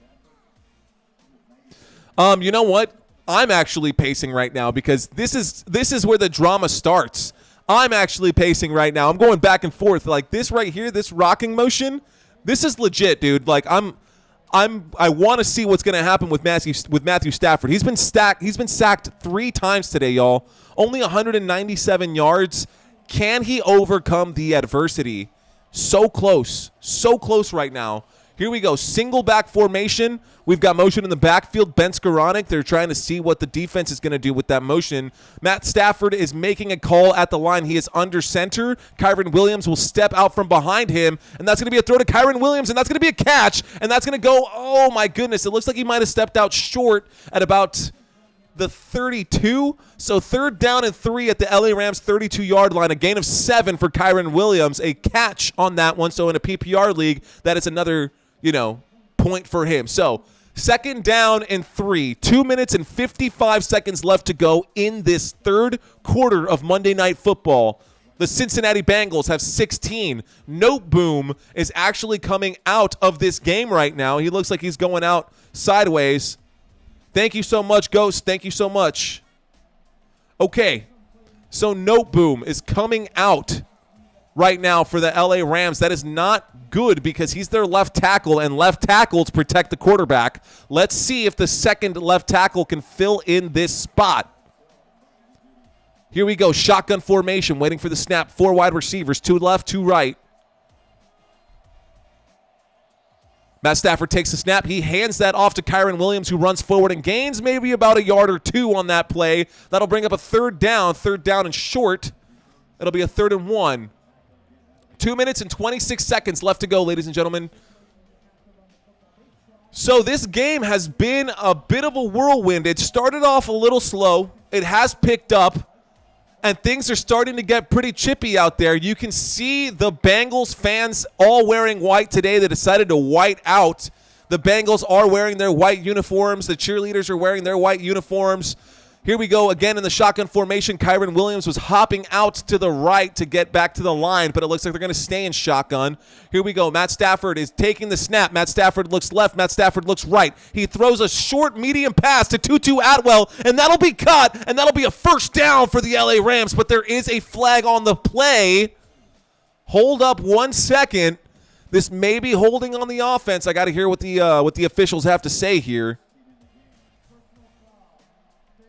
Personal foul, face mask on 72 of the offense. So a face mask committed by the offense right now. Tremaine Antrim, number 72. You don't expect Clemson players to commit fouls like that, egregious fouls like that, but that foul is going to be on the right guard. Number 72 out of Clemson, 6'2", 314 pounds. You don't want that pulling on your face mask. That'll probably hurt quite a bit. Gerald, thank you so much, man. And thank you, Ghost of Kiev. Thank you so much. Here we go, ladies and gentlemen. We are in the huddle right now. We're backed up. The LA Rams on the 18-yard line. It's 3rd and 16. The LA Rams in desperation mode now. Before this game started, it was the Cincinnati Bengals who were in desperation mode. Right now, the LA Rams need to get cooking. So, shotgun formation. Kyren Williams lined up to the left of Matthew Stafford. They only bring 3, and they're going to end up handing that off. Kyren Williams will not get the first down. That'll end up bringing up a 4th and forever. So a big 4th down coming up, likely a punt for the LA Rams. Do the Rams trust their defense? If the Cincinnati Bengals come back and score on this play, right now the Rams are only down by 7, but if the Bengals score on this play, then we have to abandon the whole let's run this on 3rd and forever. You're going to have to start throwing the ball. You know that it's coming. You're going to put yourself in a negative game script. 4th and 13, we're waiting for the snap. Here comes Ethan Evans to punt this one away, and the punt looked like it was a bit wobbly, but that got some hang time. So back behind the 20, this will be returned, and he'll be out at about looks like the 25, 27-yard line. Let's take a quick look officially and see where that one is going to be marked again. So that will be marked only at about the 22-yard line. So, no, that's on the Rams' 22-yard line. That's after the punt. I'm waiting to see where this is going to mark it. Oh, no, Marissa. I hope you didn't have money on this one. I hope you didn't have money on this game. Let's pull up the chats again because I like seeing you guys come up, man. I appreciate that. Thank you, James, for checking in. The Ghostland Observatory over here. Gerald, thank you so much. Marissa, here we go. All right, shotgun formation. Joe Mixon to the right of Joe Burrow. There's a handoff to Joe Mixon, and that's going to go forward. He hits the truck stick and gets up to about the 32-yard line. Joe Burrow putting his head down and keeping the drive alive, moving that one. So, man, you guys are awesome. You guys are keeping my chat box full. You guys are keeping me very happy. I can't even keep up with all of these comments right now, but keep it coming. Hey, look at that. My first official super chat. Thank you so much. Yes, shotgun formation. Here we go. 2nd and 6 on the 32-yard line, calling something, and that's going to end up being the end of the 3rd quarter, ladies and gentlemen. That makes me so happy. I'm going to heart this because that is absolutely fantastic. Thank you so much, Sister Surround. Thank you so much. You are awesome. You definitely put a big smile on my face. That is the highlight of my night for sure. My very first super chat on this channel, besides my girlfriend, which I appreciate that super chat, Christina. I love you. But this is my first official super chat on this channel. I just hit the YouTube partnership program, and that makes me super happy, ladies and gentlemen. So thank you so much. Big shout out to Sister. I'm actually going to you know how businesses frame their first dollars? I'm going to frame this comment and put that on my Facebook wall. So thank you. Much love to you. Thank you so much, Christina, with the smile.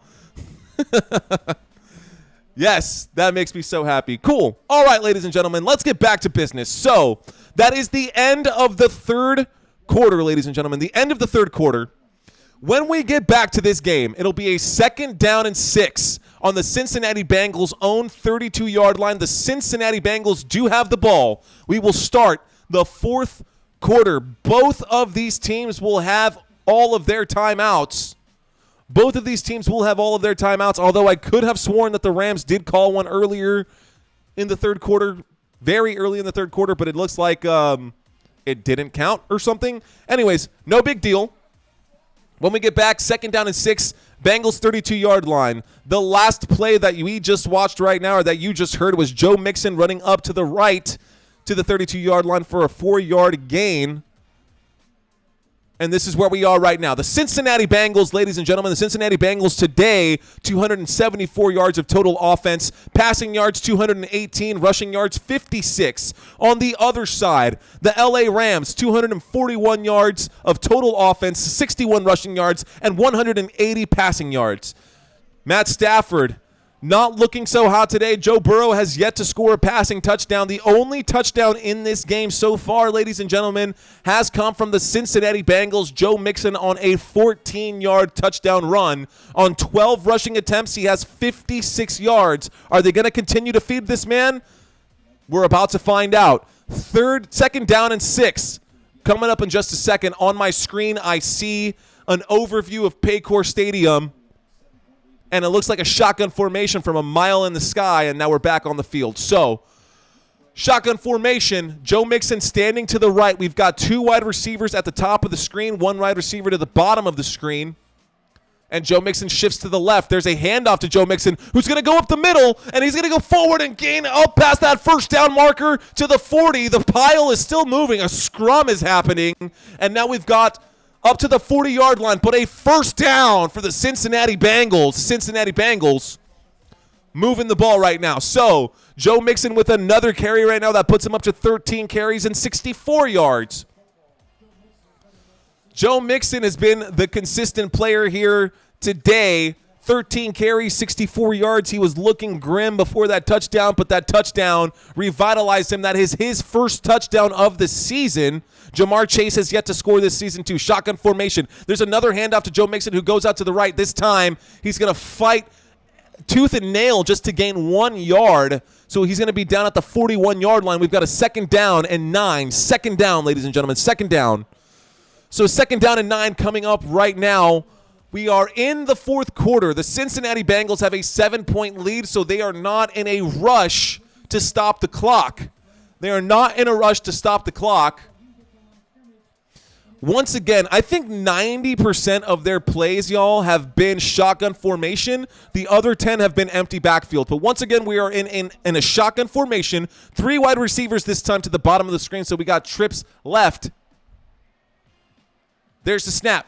Joe Burrow looks right, though, and he throws right. He's going to throw to Joe Mixon, who's not going to be able to corral that. That was a throw behind the sticks. Still a forward pass, but an incomplete pass. So a 3rd down and 9 coming up for the Cincinnati Bengals. 3rd down and 9.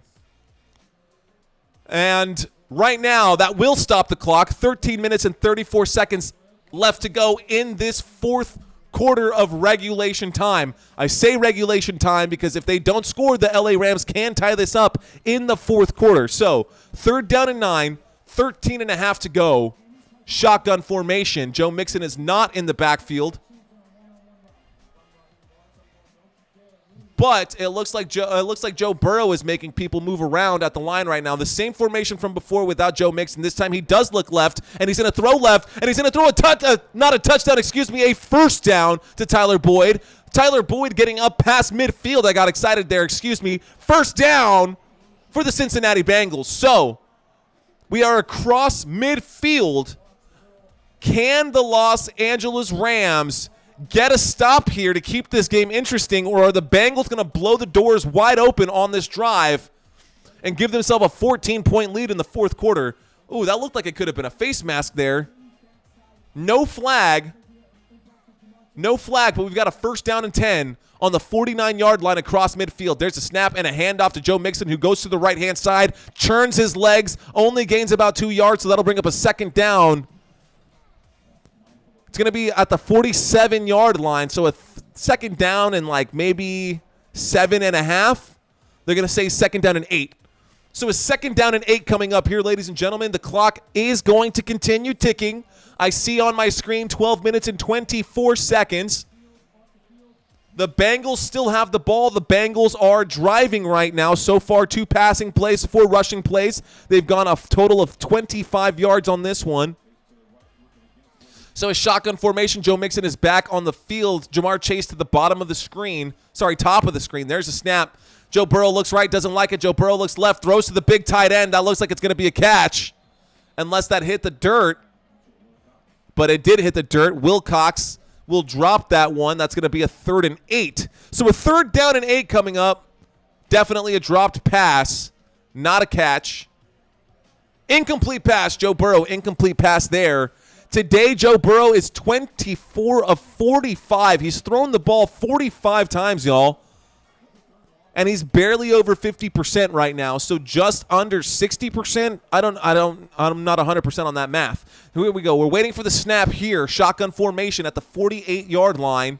There's the snap. Joe Burrow looks right, doesn't like it. Joe Burrow looks left, throws underneath to the tight end. He's going to make someone miss. He's going to break a tackle. It takes 3 people to bring him down, and he'll be down at the 40-yard line. So here comes a 4th and 1. The first catch from Simple today.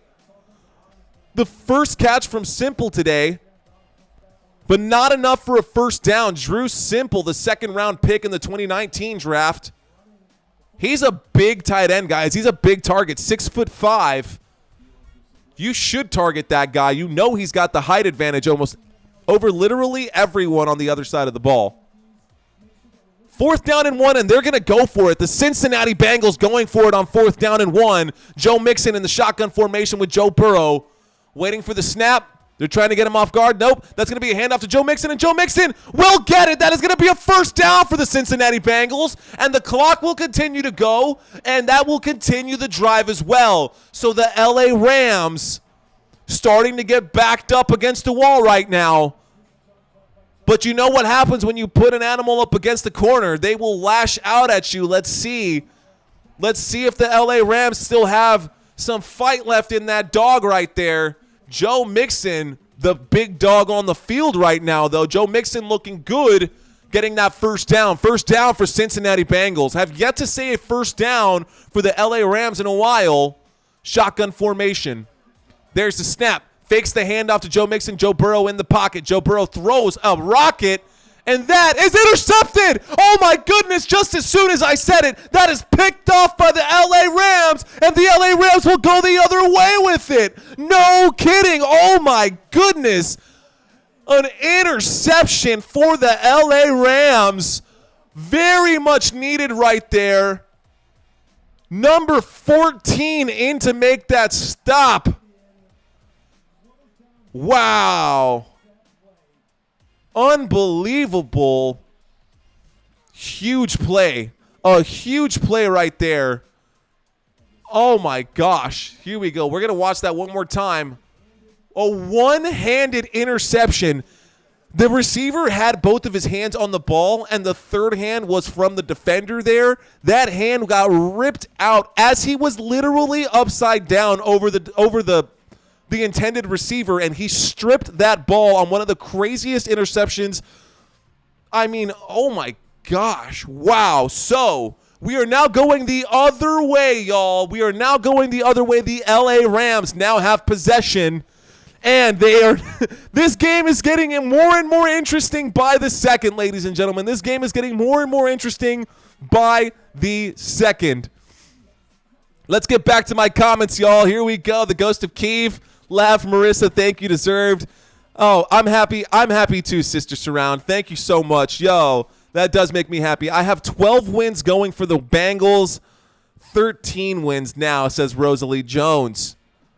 Nervous jumping. It happened for you, girl. Marissa, it happened for you. Let's see if they can make it happen on offense. Your sports broadcasting gets me excited about the games. I like the way you call plays and how you interact with your viewers. Keep it up. Keep up the good work. I will always tune in.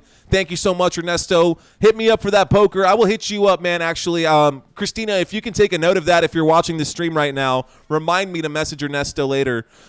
Gerald Gonzalez, defense. The defense stepped up. Angry face, and then a bunch of smiles coming back. Let's go. Marissa looks like she is hyped up right now, getting warm and takes jacket off. Oh, man, talk about a dramatic game, ladies and gentlemen. This has been a very dramatic game. Now Joe Burrow has his first interception of the night. Joe Burrow has thrown his first interception of the night. And this game is getting out of control. The LA Rams coming back with it. We are in a commercial break, a TV timeout. We are in the middle of a commercial break right now. Gerald says, happy dance. 1st and 10 when we get back from the LA Rams' own 20-yard line. Matthew Stafford has to shake off the nerves because right now, even though his defense did get an interception right here. A very well-earned, beautiful interception. The guy literally did a front flip to get that interception. Please go back and rewatch that during the highlights. That was a very awesome interception. But here we go. 1st and 10. The LA Rams have the ball on the 20-yard line. 10 minutes and 20 seconds left to go. Shotgun formation. Matt Stafford throws a deep pass to Tutu Atwell. Tutu Atwell, while running, was trying to say, hey, look at what's happening. Give me the flag. No flag was dropped. Good news, Note Boom is back into this game, so their left tackle is going to be fine. Left tackle is back in the game right now, so offensive line up to full strength. On 2nd and 10, what will the Rams do? The LA Rams have the ball right now, 10 minutes and 16 seconds left to go. 9 seconds on the play clock. Shotgun formation. Kyren Williams to the left of Matthew Stafford. There's a snap. Stafford looks left, doesn't like it, looks right, and he takes too long, and he's going to get sacked. No! Matthew Stafford is going to get sacked. Hendrickson, number 91, was there to make the stop. Matthew Stafford got crushed there. I hope he's okay because he put a lot of weight on him. Number 91 coming in for the defense of the Bengals. And my gosh, that looked like that one hurt. So he got flattened out there. Trey Hendrickson, number 91, the third-round pick in the 2017 draft, there to make that. 4 sacks for the Bengals today. Only 2 sacks for the LA Rams. So empty backfield. There's the snap. Matt Stafford in trouble. He's already scrambling. Matt Stafford still in trouble. Matt Stafford's going to get wrapped up. It looks like he threw that while he was on his knees. I don't know if he's going to get there. But Kyren Williams, if he was not marked down, if Matthew Stafford actually got that pass out in time, that'll bring up a 4th down and 1. Yeah, they're saying that the quarterback's knee was down before the pass. I agree. That's what it looked like to me. Matthew Stafford was getting tackled. He threw the ball. Rewind. Yeah, that knee is, yeah. Good try, Stafford. So that's going to be a sack. That's going to be a sack all the way at the 4-yard line. So that'll be way back at the 4. They're going to bring the clock back up to 25 and a 3 and out after a very much needed interception for the LA Rams. A 3 and out, and here comes the punt. The good news is they still have plenty of time to make this work. Here's the snap. Here's the punt. The punt is high. It's not very deep. The punt is all the way back to about the 40, and this will be returned up to the 50, up to the 30, 45, down at the 40 on the other side. So the Bengals basically taking over where they just left off on the 40-yard line. The Bengals are basically right back where they started, and so are the LA Rams on defense. I know. Oh, Marissa, I'm sorry, dude.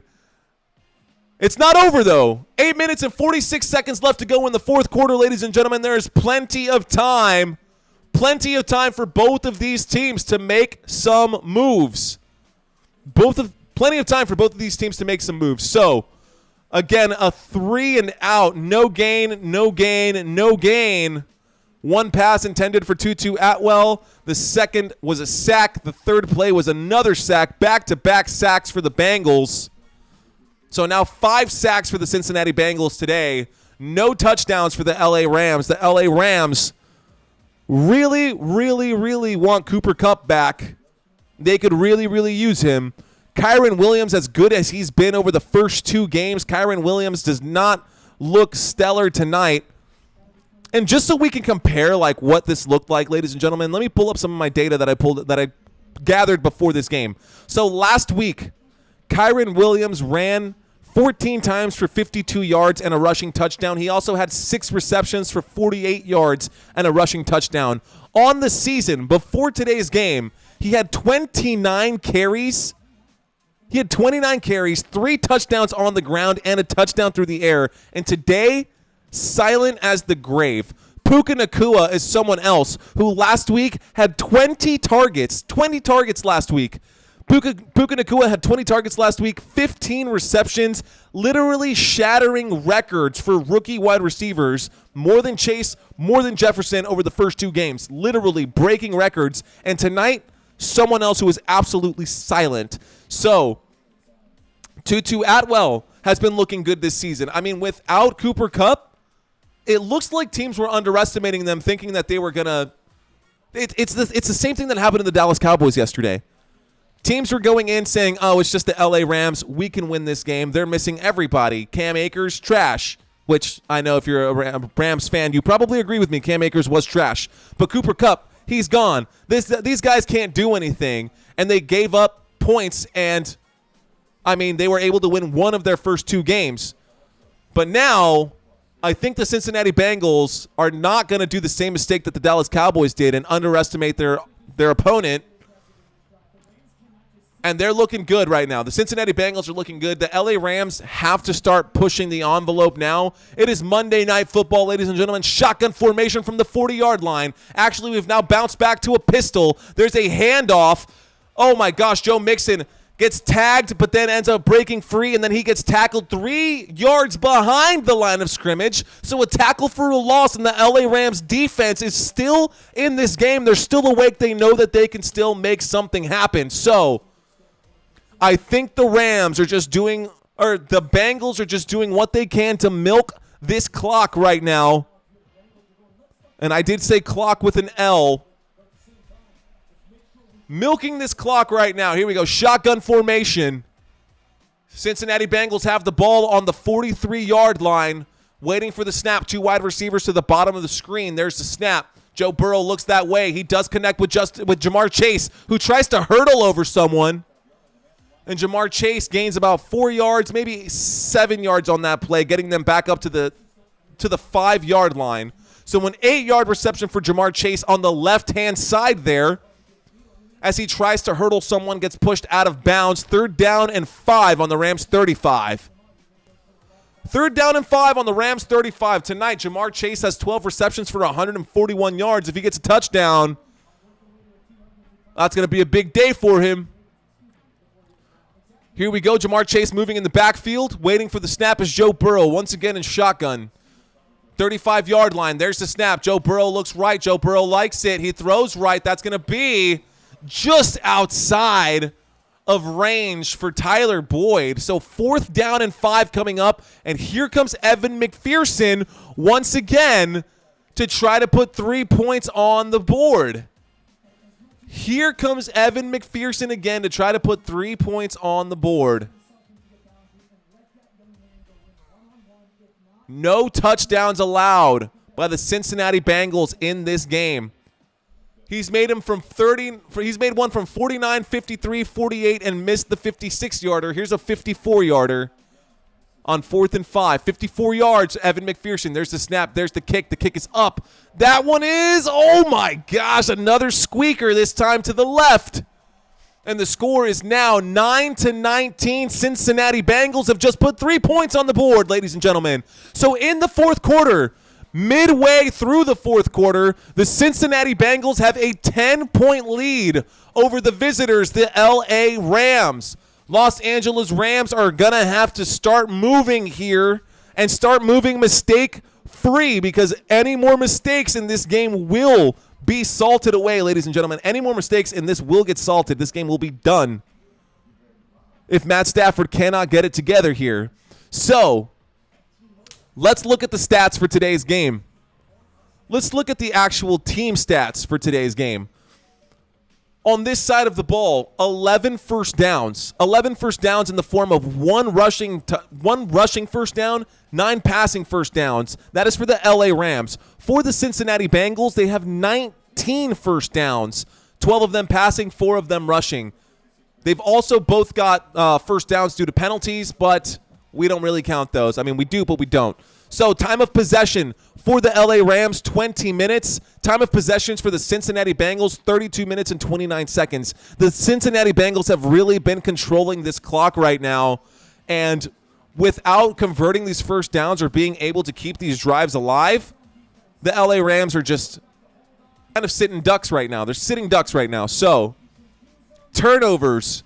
2 turnovers for the LA Rams, 1 turnover for the Cincinnati Bengals, 1 interception on one side, 2 interceptions on the other. No fumbles in this game. No blocked field goals, nothing crazy on the special teams. Defense is looking pretty good right now, though, at least for the Cincinnati Bengals. Okay, here we go, ladies and gentlemen. 7 minutes and 13 seconds, shotgun formation. 2 wide receivers to the top, 1 to the bottom. Kyren Williams to the right of Matthew Stafford. He comes up to the line to call an audible. 8 seconds left on the play clock, waiting for the snap. There it comes. Matthew Stafford taking his time. He throws another deep shot to Tutu Atwell, and that is going to be an incomplete pass. A precarious looking throw, as the defense was there. Turner, the second, was there.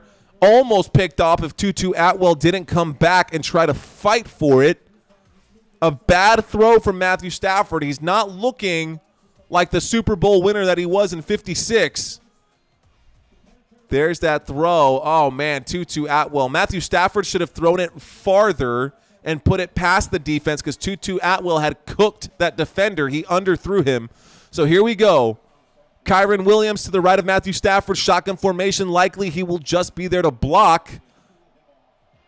So we got motion in the backfield, and like I said, Kyren Williams stands up to block, and that's a throw. Tutu Atwell, who just keeps getting targeted. I don't know why Tutu Atwell is the only target right now for Matthew Stafford. That will bring his target count up to 6. Puka Nacua needs to be targeted more, and so does Tyler Higbee. Tyler Higbee has caught all of his passes. Puka Nacua has caught 66% of his passes. 3rd down and 10. That was another incomplete pass, ladies and gentlemen. I apologize for that. A 3rd down and 10 coming up from the LA Rams 25-yard line. They need this. They are now in go-for-it territory on 4th down. At least get close to get it manageable. Here we go. Trips left. There's the snap and a spike. A timeout. A timeout for the LA Rams, ladies and gentlemen. They're going to talk about this. Sean McVay wants to talk about it, and he very well should. The offensive coordinator the offense has not been looking good for the LA Rams. The offensive coordinator for the LA Rams is Mike LaFleur, the brother of the head coach for the Green Bay Packers, Matt LaFleur. He was appointed the offensive coordinator for the LA Rams on January 27th. He joins the Rams after serving as the offensive coordinator for the New York Jets for 2 seasons. Before his time with the Jets, he spent 4 seasons with the San Francisco 49ers, initially as a passing game specialist and wide receiver coach in 2017, then taking on the role of the passing game coordinator for the next 2 years. Here we go. Shotgun formation on the 25-yard line. 3rd down and 10. The biggest 3rd down of the game for the LA Rams. There's the snap. Matthew Stafford in the pocket. In trouble. And he ducks his head and goes down. There is a flag on the play. There's a flag by the umpire, not the referee. A flag by the umpire. 7 minutes left to go in this 4th quarter. Let's see what they have to say about this one. There might have been... Got to see what this one is. There's a big flag on that one. If it's on the offense, it'll be declined. Fouls on both teams. Holding on the offense, number 65. Illegal use of the hands to the face on the defense. Those fouls will offset, and they will replay the biggest 3rd down. So again, let me repeat then. Let me correct myself. This now is the biggest 3rd down of this game. Yeah, that's a face mask on Puka. Puka Nacua is trying to get open there. He needs to be targeted. They need to throw the ball to Puka Nacua. Definitely a holding there. So, yeah, good call by the officials. 2 fouls, 1 on each side. So here we go. 6 minutes and 51 seconds left to go. 3rd down and 10. Matthew Stafford is 1 of 4. Here's the snap. There's the throw behind the sticks. Don't know why you would throw it so short. But that will not be enough for a 1st down, and we have a 4th down. Once again, Matthew Stafford targeted Tutu Atwell. Once again, Tutu Atwell was targeted in that game. And they're still going to bring out the punt unit. No, they can't bring out the punt unit. You have to go for it right now. You are at 6 minutes left in this game. And you're down by 10. Okay. Well, here comes the punt unit, ladies and gentlemen. I'm not coaching. I'm not Sean McVay. There's the snap. Here's the kick. The kick is up. And that is going to go all the way back to about the 25-yard line. Signaled a fair catch. That'll be at the 24. So, the home team's offense will come back out. The Cincinnati Bengals offense getting ready to take the field right now. I do not know why they did not decide to go for it on 4th down. I know they were backed up, but they're starting to get into those do-or-die situations. They are down by 2 possessions, not 1. I don't know if he is aware of the situation here. The LA Rams also only have 1 timeout left. So, the wax on the candle for the LA Rams is dwindling.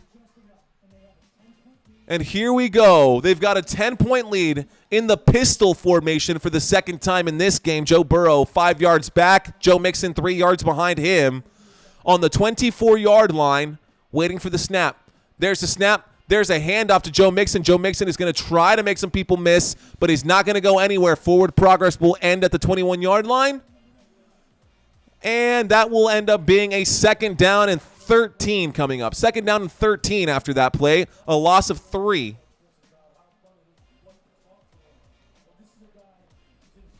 Looks like they're going to call it a loss of 2.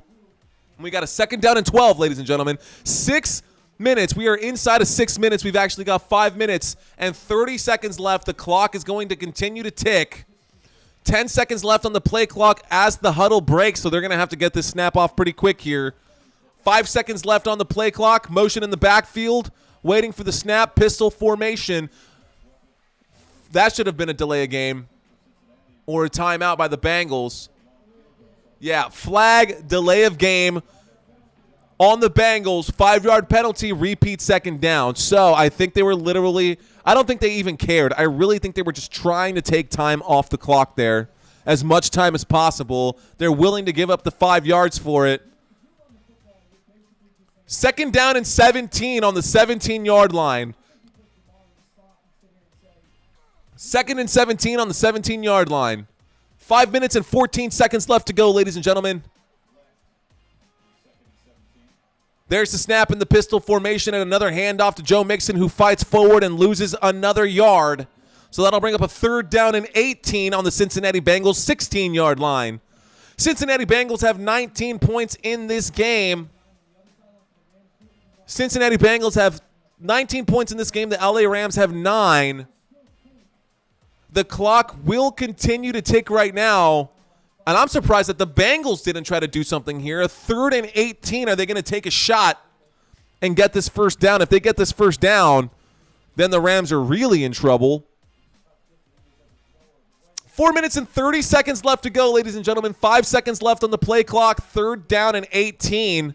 There's the snap and a handoff to the running back, who's going to go forward and gain about a 5 yards maybe. So up to the 20-yard line. Is Sean McVay going to call the timeout or let them punt this one back to them? He wants to save his one timeout, and I guess the choice to punt that one and not go for it on 4th down was the right choice to make. Well, I guess that's why I don't get paid to coach. And I guess that's why I lose every game of Madden that I play with my friends. I'm awful at Madden. It makes no sense to me. But, hey, sometimes if you can't play, you coach. And if you can't coach, you referee. And I guess that's what I'm doing now. Or you call games, right? Here we go. Robbins getting ready to punt this one back.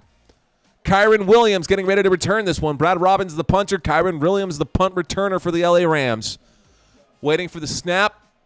There it is. Here comes the big boot. And that signaled a fair catch at the 39-yard line.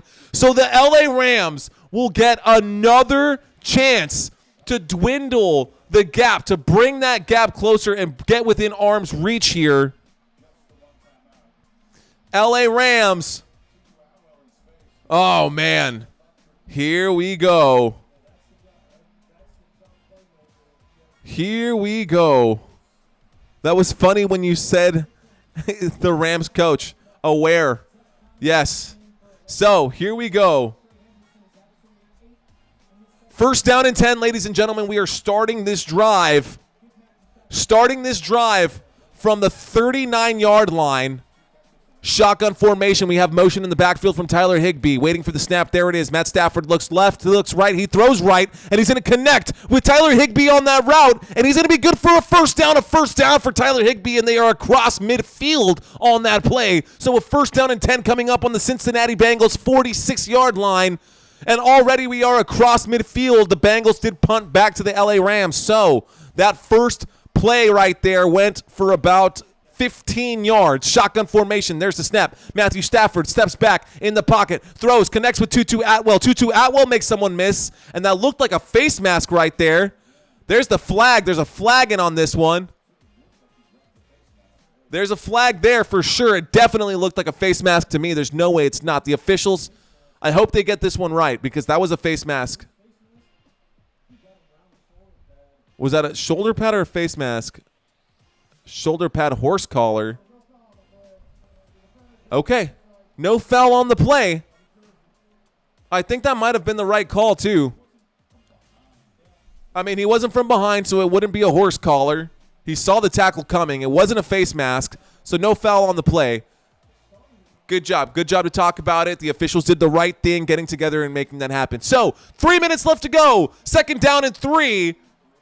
The ball has just been set. The play clock will now start.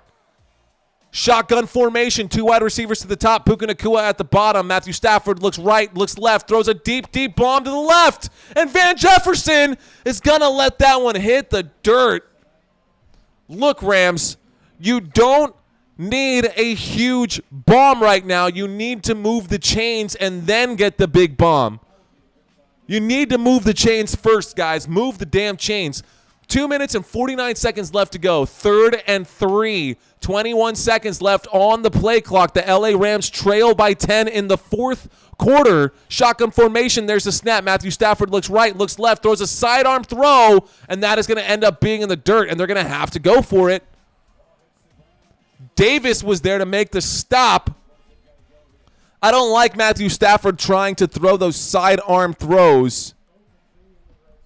I think he needs to throw them true. I think he needs to throw them straight. They only need 3 yards. It's 4th down and 3. What do? Do not take the big shot. Do a drag route. Just get 3 yards. You know the Bengals are going to bring the pressure on Matthew Stafford. They're showing that they're going to bring 4 on this one. Kyren Williams in shotgun formation. There it is. They're only going to rush 3. Matthew Stafford in trouble. He's going to use his legs. Matthew Stafford is going to run forward and slide for the 1st down for the LA Rams. And Matthew Stafford using his legs, a smart move on his part. But the clock will continue to roll. 2 minutes and 29 seconds. They got to get a playoff here quickly. They do have 1 timeout left. 1st and 10, there's the snap. Matthew Stafford winds up. Matthew Stafford in trouble, and Matthew Stafford will get sacked behind the 40-yard line. And the Bengals with the sack attack. A huge sack for the Cincinnati Bengals. That is the 6th sack in this game. The Bengals defense have yet to give up a touchdown. And we are now at the 2-minute warning, ladies and gentlemen. A 2-minute warning coming up right here, right now. The LA Rams in a very bad spot right now. Matthew Stafford getting sacked all day long. 6 sacks against the LA Rams. The Cincinnati Bengals defense really standing up to the test right now. In tonight's game, Jamar Chase has 12 receptions for 141 yards. That is 26 fantasy football points. 26 fantasy points, and he doesn't even have a touchdown right now. 141 yards, 12 receptions. Matthew Stafford not looking great. The most fantasy points on the LA Rams. Let's go by fantasy points right here. I'll organize it this way. Let's start with the LA Rams. The LA Rams, Tyler Higbee has 12 fantasy football points. He is the fantasy leader on his team right now. Tutu Atwell has 9. Kyren Williams has 7. And then Puka Nacua has 7. Van Jefferson has 5, and everyone else has 5 or less, including Matthew Stafford. On the other side of the ball, Cincinnati Bengals, Jamar Chase has 26 fantasy points. Joe Mixon has 13. Joe Burrow and Tyler Boyd both have 8. T. Higgins has 4. Wilcox 3. Everyone else has less. So those are your fantasy scores for tonight's game. Let me go ahead and give you guys the fantasy scores for the rest of the week. I've been waiting to pull this one up for you guys. These are the fantasy leaders scrolling on the bottom of the screen right now for last week, week 2's fantasy leaders.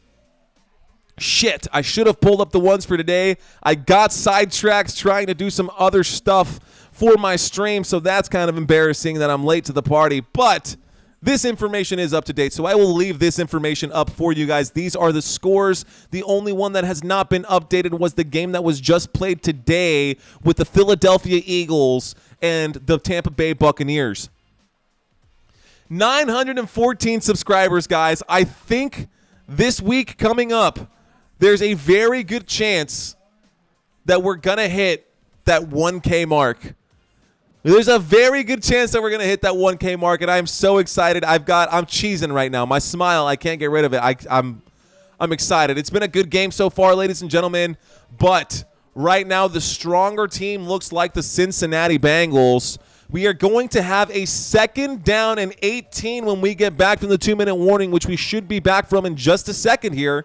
2nd down and 18 on the Cincinnati Bengals 40-yard line. There are 2 minutes left in this game. A shotgun formation for the guys in blue. LA Rams have possession.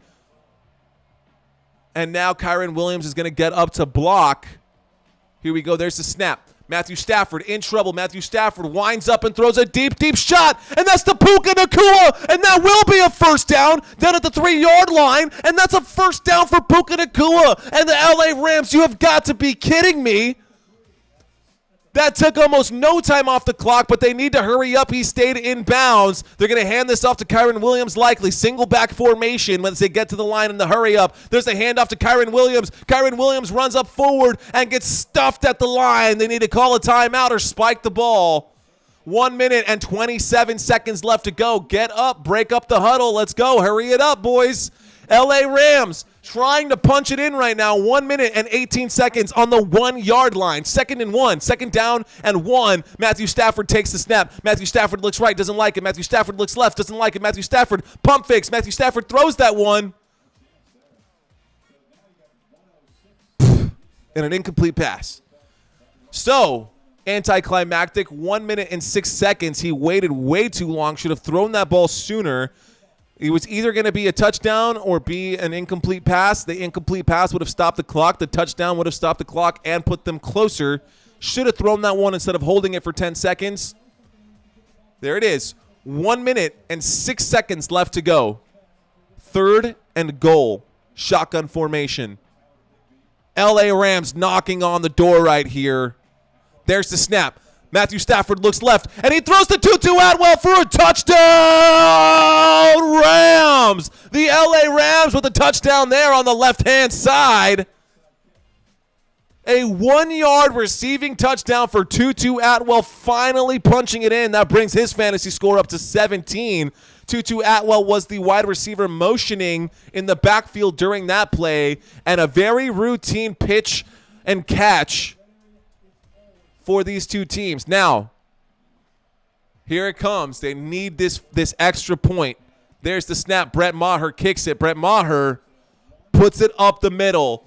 Do you trust Brett Maher? Because I, as a Cowboys fan, do not trust Brett Maher in clutch situations. So, onside kick is going to have to come now. They have to recover this onside kick. But it was a catch, so here we go. Onside kick coming up, ladies and gentlemen. It has to be recovered by the Rams. Brett Maher here getting ready to do this. This I've seen him do. This I've seen Brett Maher do. He might even recover his own onside kick because he has done this before. Oh, man, the LA Rams. Oh, nervous. My palms are sweating for the poor Rams. Timeout being called right now by the Cincinnati Bengals. Timeout, Cincinnati. 1 minute and 3 seconds left. This has to be nerve-wracking for both teams. Can Brett Maher? Oh, my God. The last successful onside kick for the Rams? 2013, y'all. The last successful onside kick for the LA Rams was back in 2013. Wow, you know what? I normally around this time or right around 9:45, 10 o'clock, I take a look at the clock to see what time it is. This is the first time that I glance down at this clock. This game has been a lot of fun to commentate on. This game has been great for me. I hope it's been great for you guys. Here we go. The onside kick will come here in just a second. 1 minute. 3 seconds left. Oh, Brett Maher. Here we go. And that'll be good. And that's going to be recovered by the Cincinnati Bengals. So, Wilcox, the tight end, puts his body over the ball. Anticlimactic finish for the LA Rams. They scored a touchdown.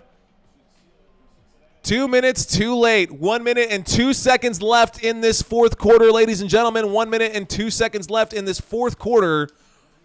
1st down and 10 coming up. They're going to get in victory formation and kneel this one out. There is no need to stretch this game out. I hope that the LA Rams don't call a timeout. We are in victory formation. That's the first knee. They're really going to call the timeout. Okay, great. That's stupid. So they called the timeout. The LA Rams called the timeout. There's no hope left, honestly. I mean, it is what it is. Aaron Donald is on the side. He still smiles. He knows that they lost this game, but no more timeouts left for the LA Rams. The LA Rams just took their third and final timeout of this game. 58 seconds left on the clock. This will be a kneel. I think the LA Rams just wanted to keep the Cincinnati Bengals out on the field. Here we go. There's a snap. There's the kneel. And it looks like the Cincinnati Bengals are going to get their first win of the 2023 season, ladies and gentlemen. That is going to be the end of this one. Let's go and recheck with the chat one more time before this game is officially over. 40 seconds left. So, sorry, Marissa. I know your team was all about it. I was all about it, too. Your team looked like they were going to start picking up some points, but the wind got taken out of the sails. That is the final score, ladies and gentlemen. The LA Rams 16, the Cincinnati Bengals 19. Gerald with the happy dance, Monday Night Football mood. What is happening with Matthew Stafford? I'm going to just kind of click through all of these. Ladies and gentlemen, thank y'all so much for watching this stream. My name is Mario Manuel. You guys are absolutely phenomenal. If this was your first time watching the stream and this is your first time hanging out with us, please consider hitting that like button, hitting that subscribe button. It'll make me so happy to see this channel continue to grow. Thank you so much for being here. They're dunked ducks with their bums in the air. Oh, no. Oh, my gosh. We can do this. Let's go, Rams. And slowly but surely, we've got the fade. The Bengals sack attack. 2013, that is true. That's the last time they've successfully recovered an onside kick. Good night, Gerald. Good night, Seth. Good night, sister. Thank you so much. Thank you so much. I cannot wait to see y'all here again. Your first time. He says he loved it. Thank you so much. The winners today, ladies and gentlemen, the Cincinnati Bengals walking away with 19. The LA Rams walking away defeated with 16. Jose Hernandez, much love to you, sir. Do you think the NFL could benefit from a league pyramid system like in soccer? Relegations and promotions, for example, bottom three go down and top three. You know what, man? Just to bring this up, because I've actually thought about that before, K-Days. I used to play a lot of FIFA. I was big on FIFA, and I always fought to get promoted. So are you saying that, like, with the USF or, like, with, like, the XFL and these other leagues, is it possible to bring other teams into the NFL, and can the sport of football benefit from that? I don't know that football is there yet. I think the reason that it works so well in the Champions League or, in La Copa Primera or whatever it might be. Hey, thank you so much. So for whatever it might be, yes, I think that it would be beneficial if there were 100+ teams. But since there are only 32 teams in the NFL, and the XFL has different rules. I mean, soccer is soccer everywhere you look. The sport is going to be the same. The rules never change. We have different rules in different leagues. If they could organize and get the exact same rules without being copyright infringed on by the NFL and this monopoly of the game, then possibly, yes, I think that the sport could benefit. But at this point right now, I think it's great to keep it the way that it is. I'm just invested in whether you think it could be a good system to implement in the future if the sport grows. If the sport continues to grow, especially worldwide, yeah, absolutely. So are you a Man U or a Man City fan? I bet you saw Football Nation and you were like, what the hell is this? This isn't football. This is American football. What? Anyways, I will give that some serious thought. K-Days. But until next time, ladies and gentlemen, I do have to go because I got to go work my day job tomorrow. I got to be up at 6 a.m. It is already 10:30 over here in San Antonio, Texas. But it has been an absolute pleasure, y'all. Thank you so much for watching this live stream. You are watching Football Nation. My name is Mario Manuel. Much love to each and every one of you. Y'all have a safe night or a good morning, and I will see you guys very soon. Take care. Peace out.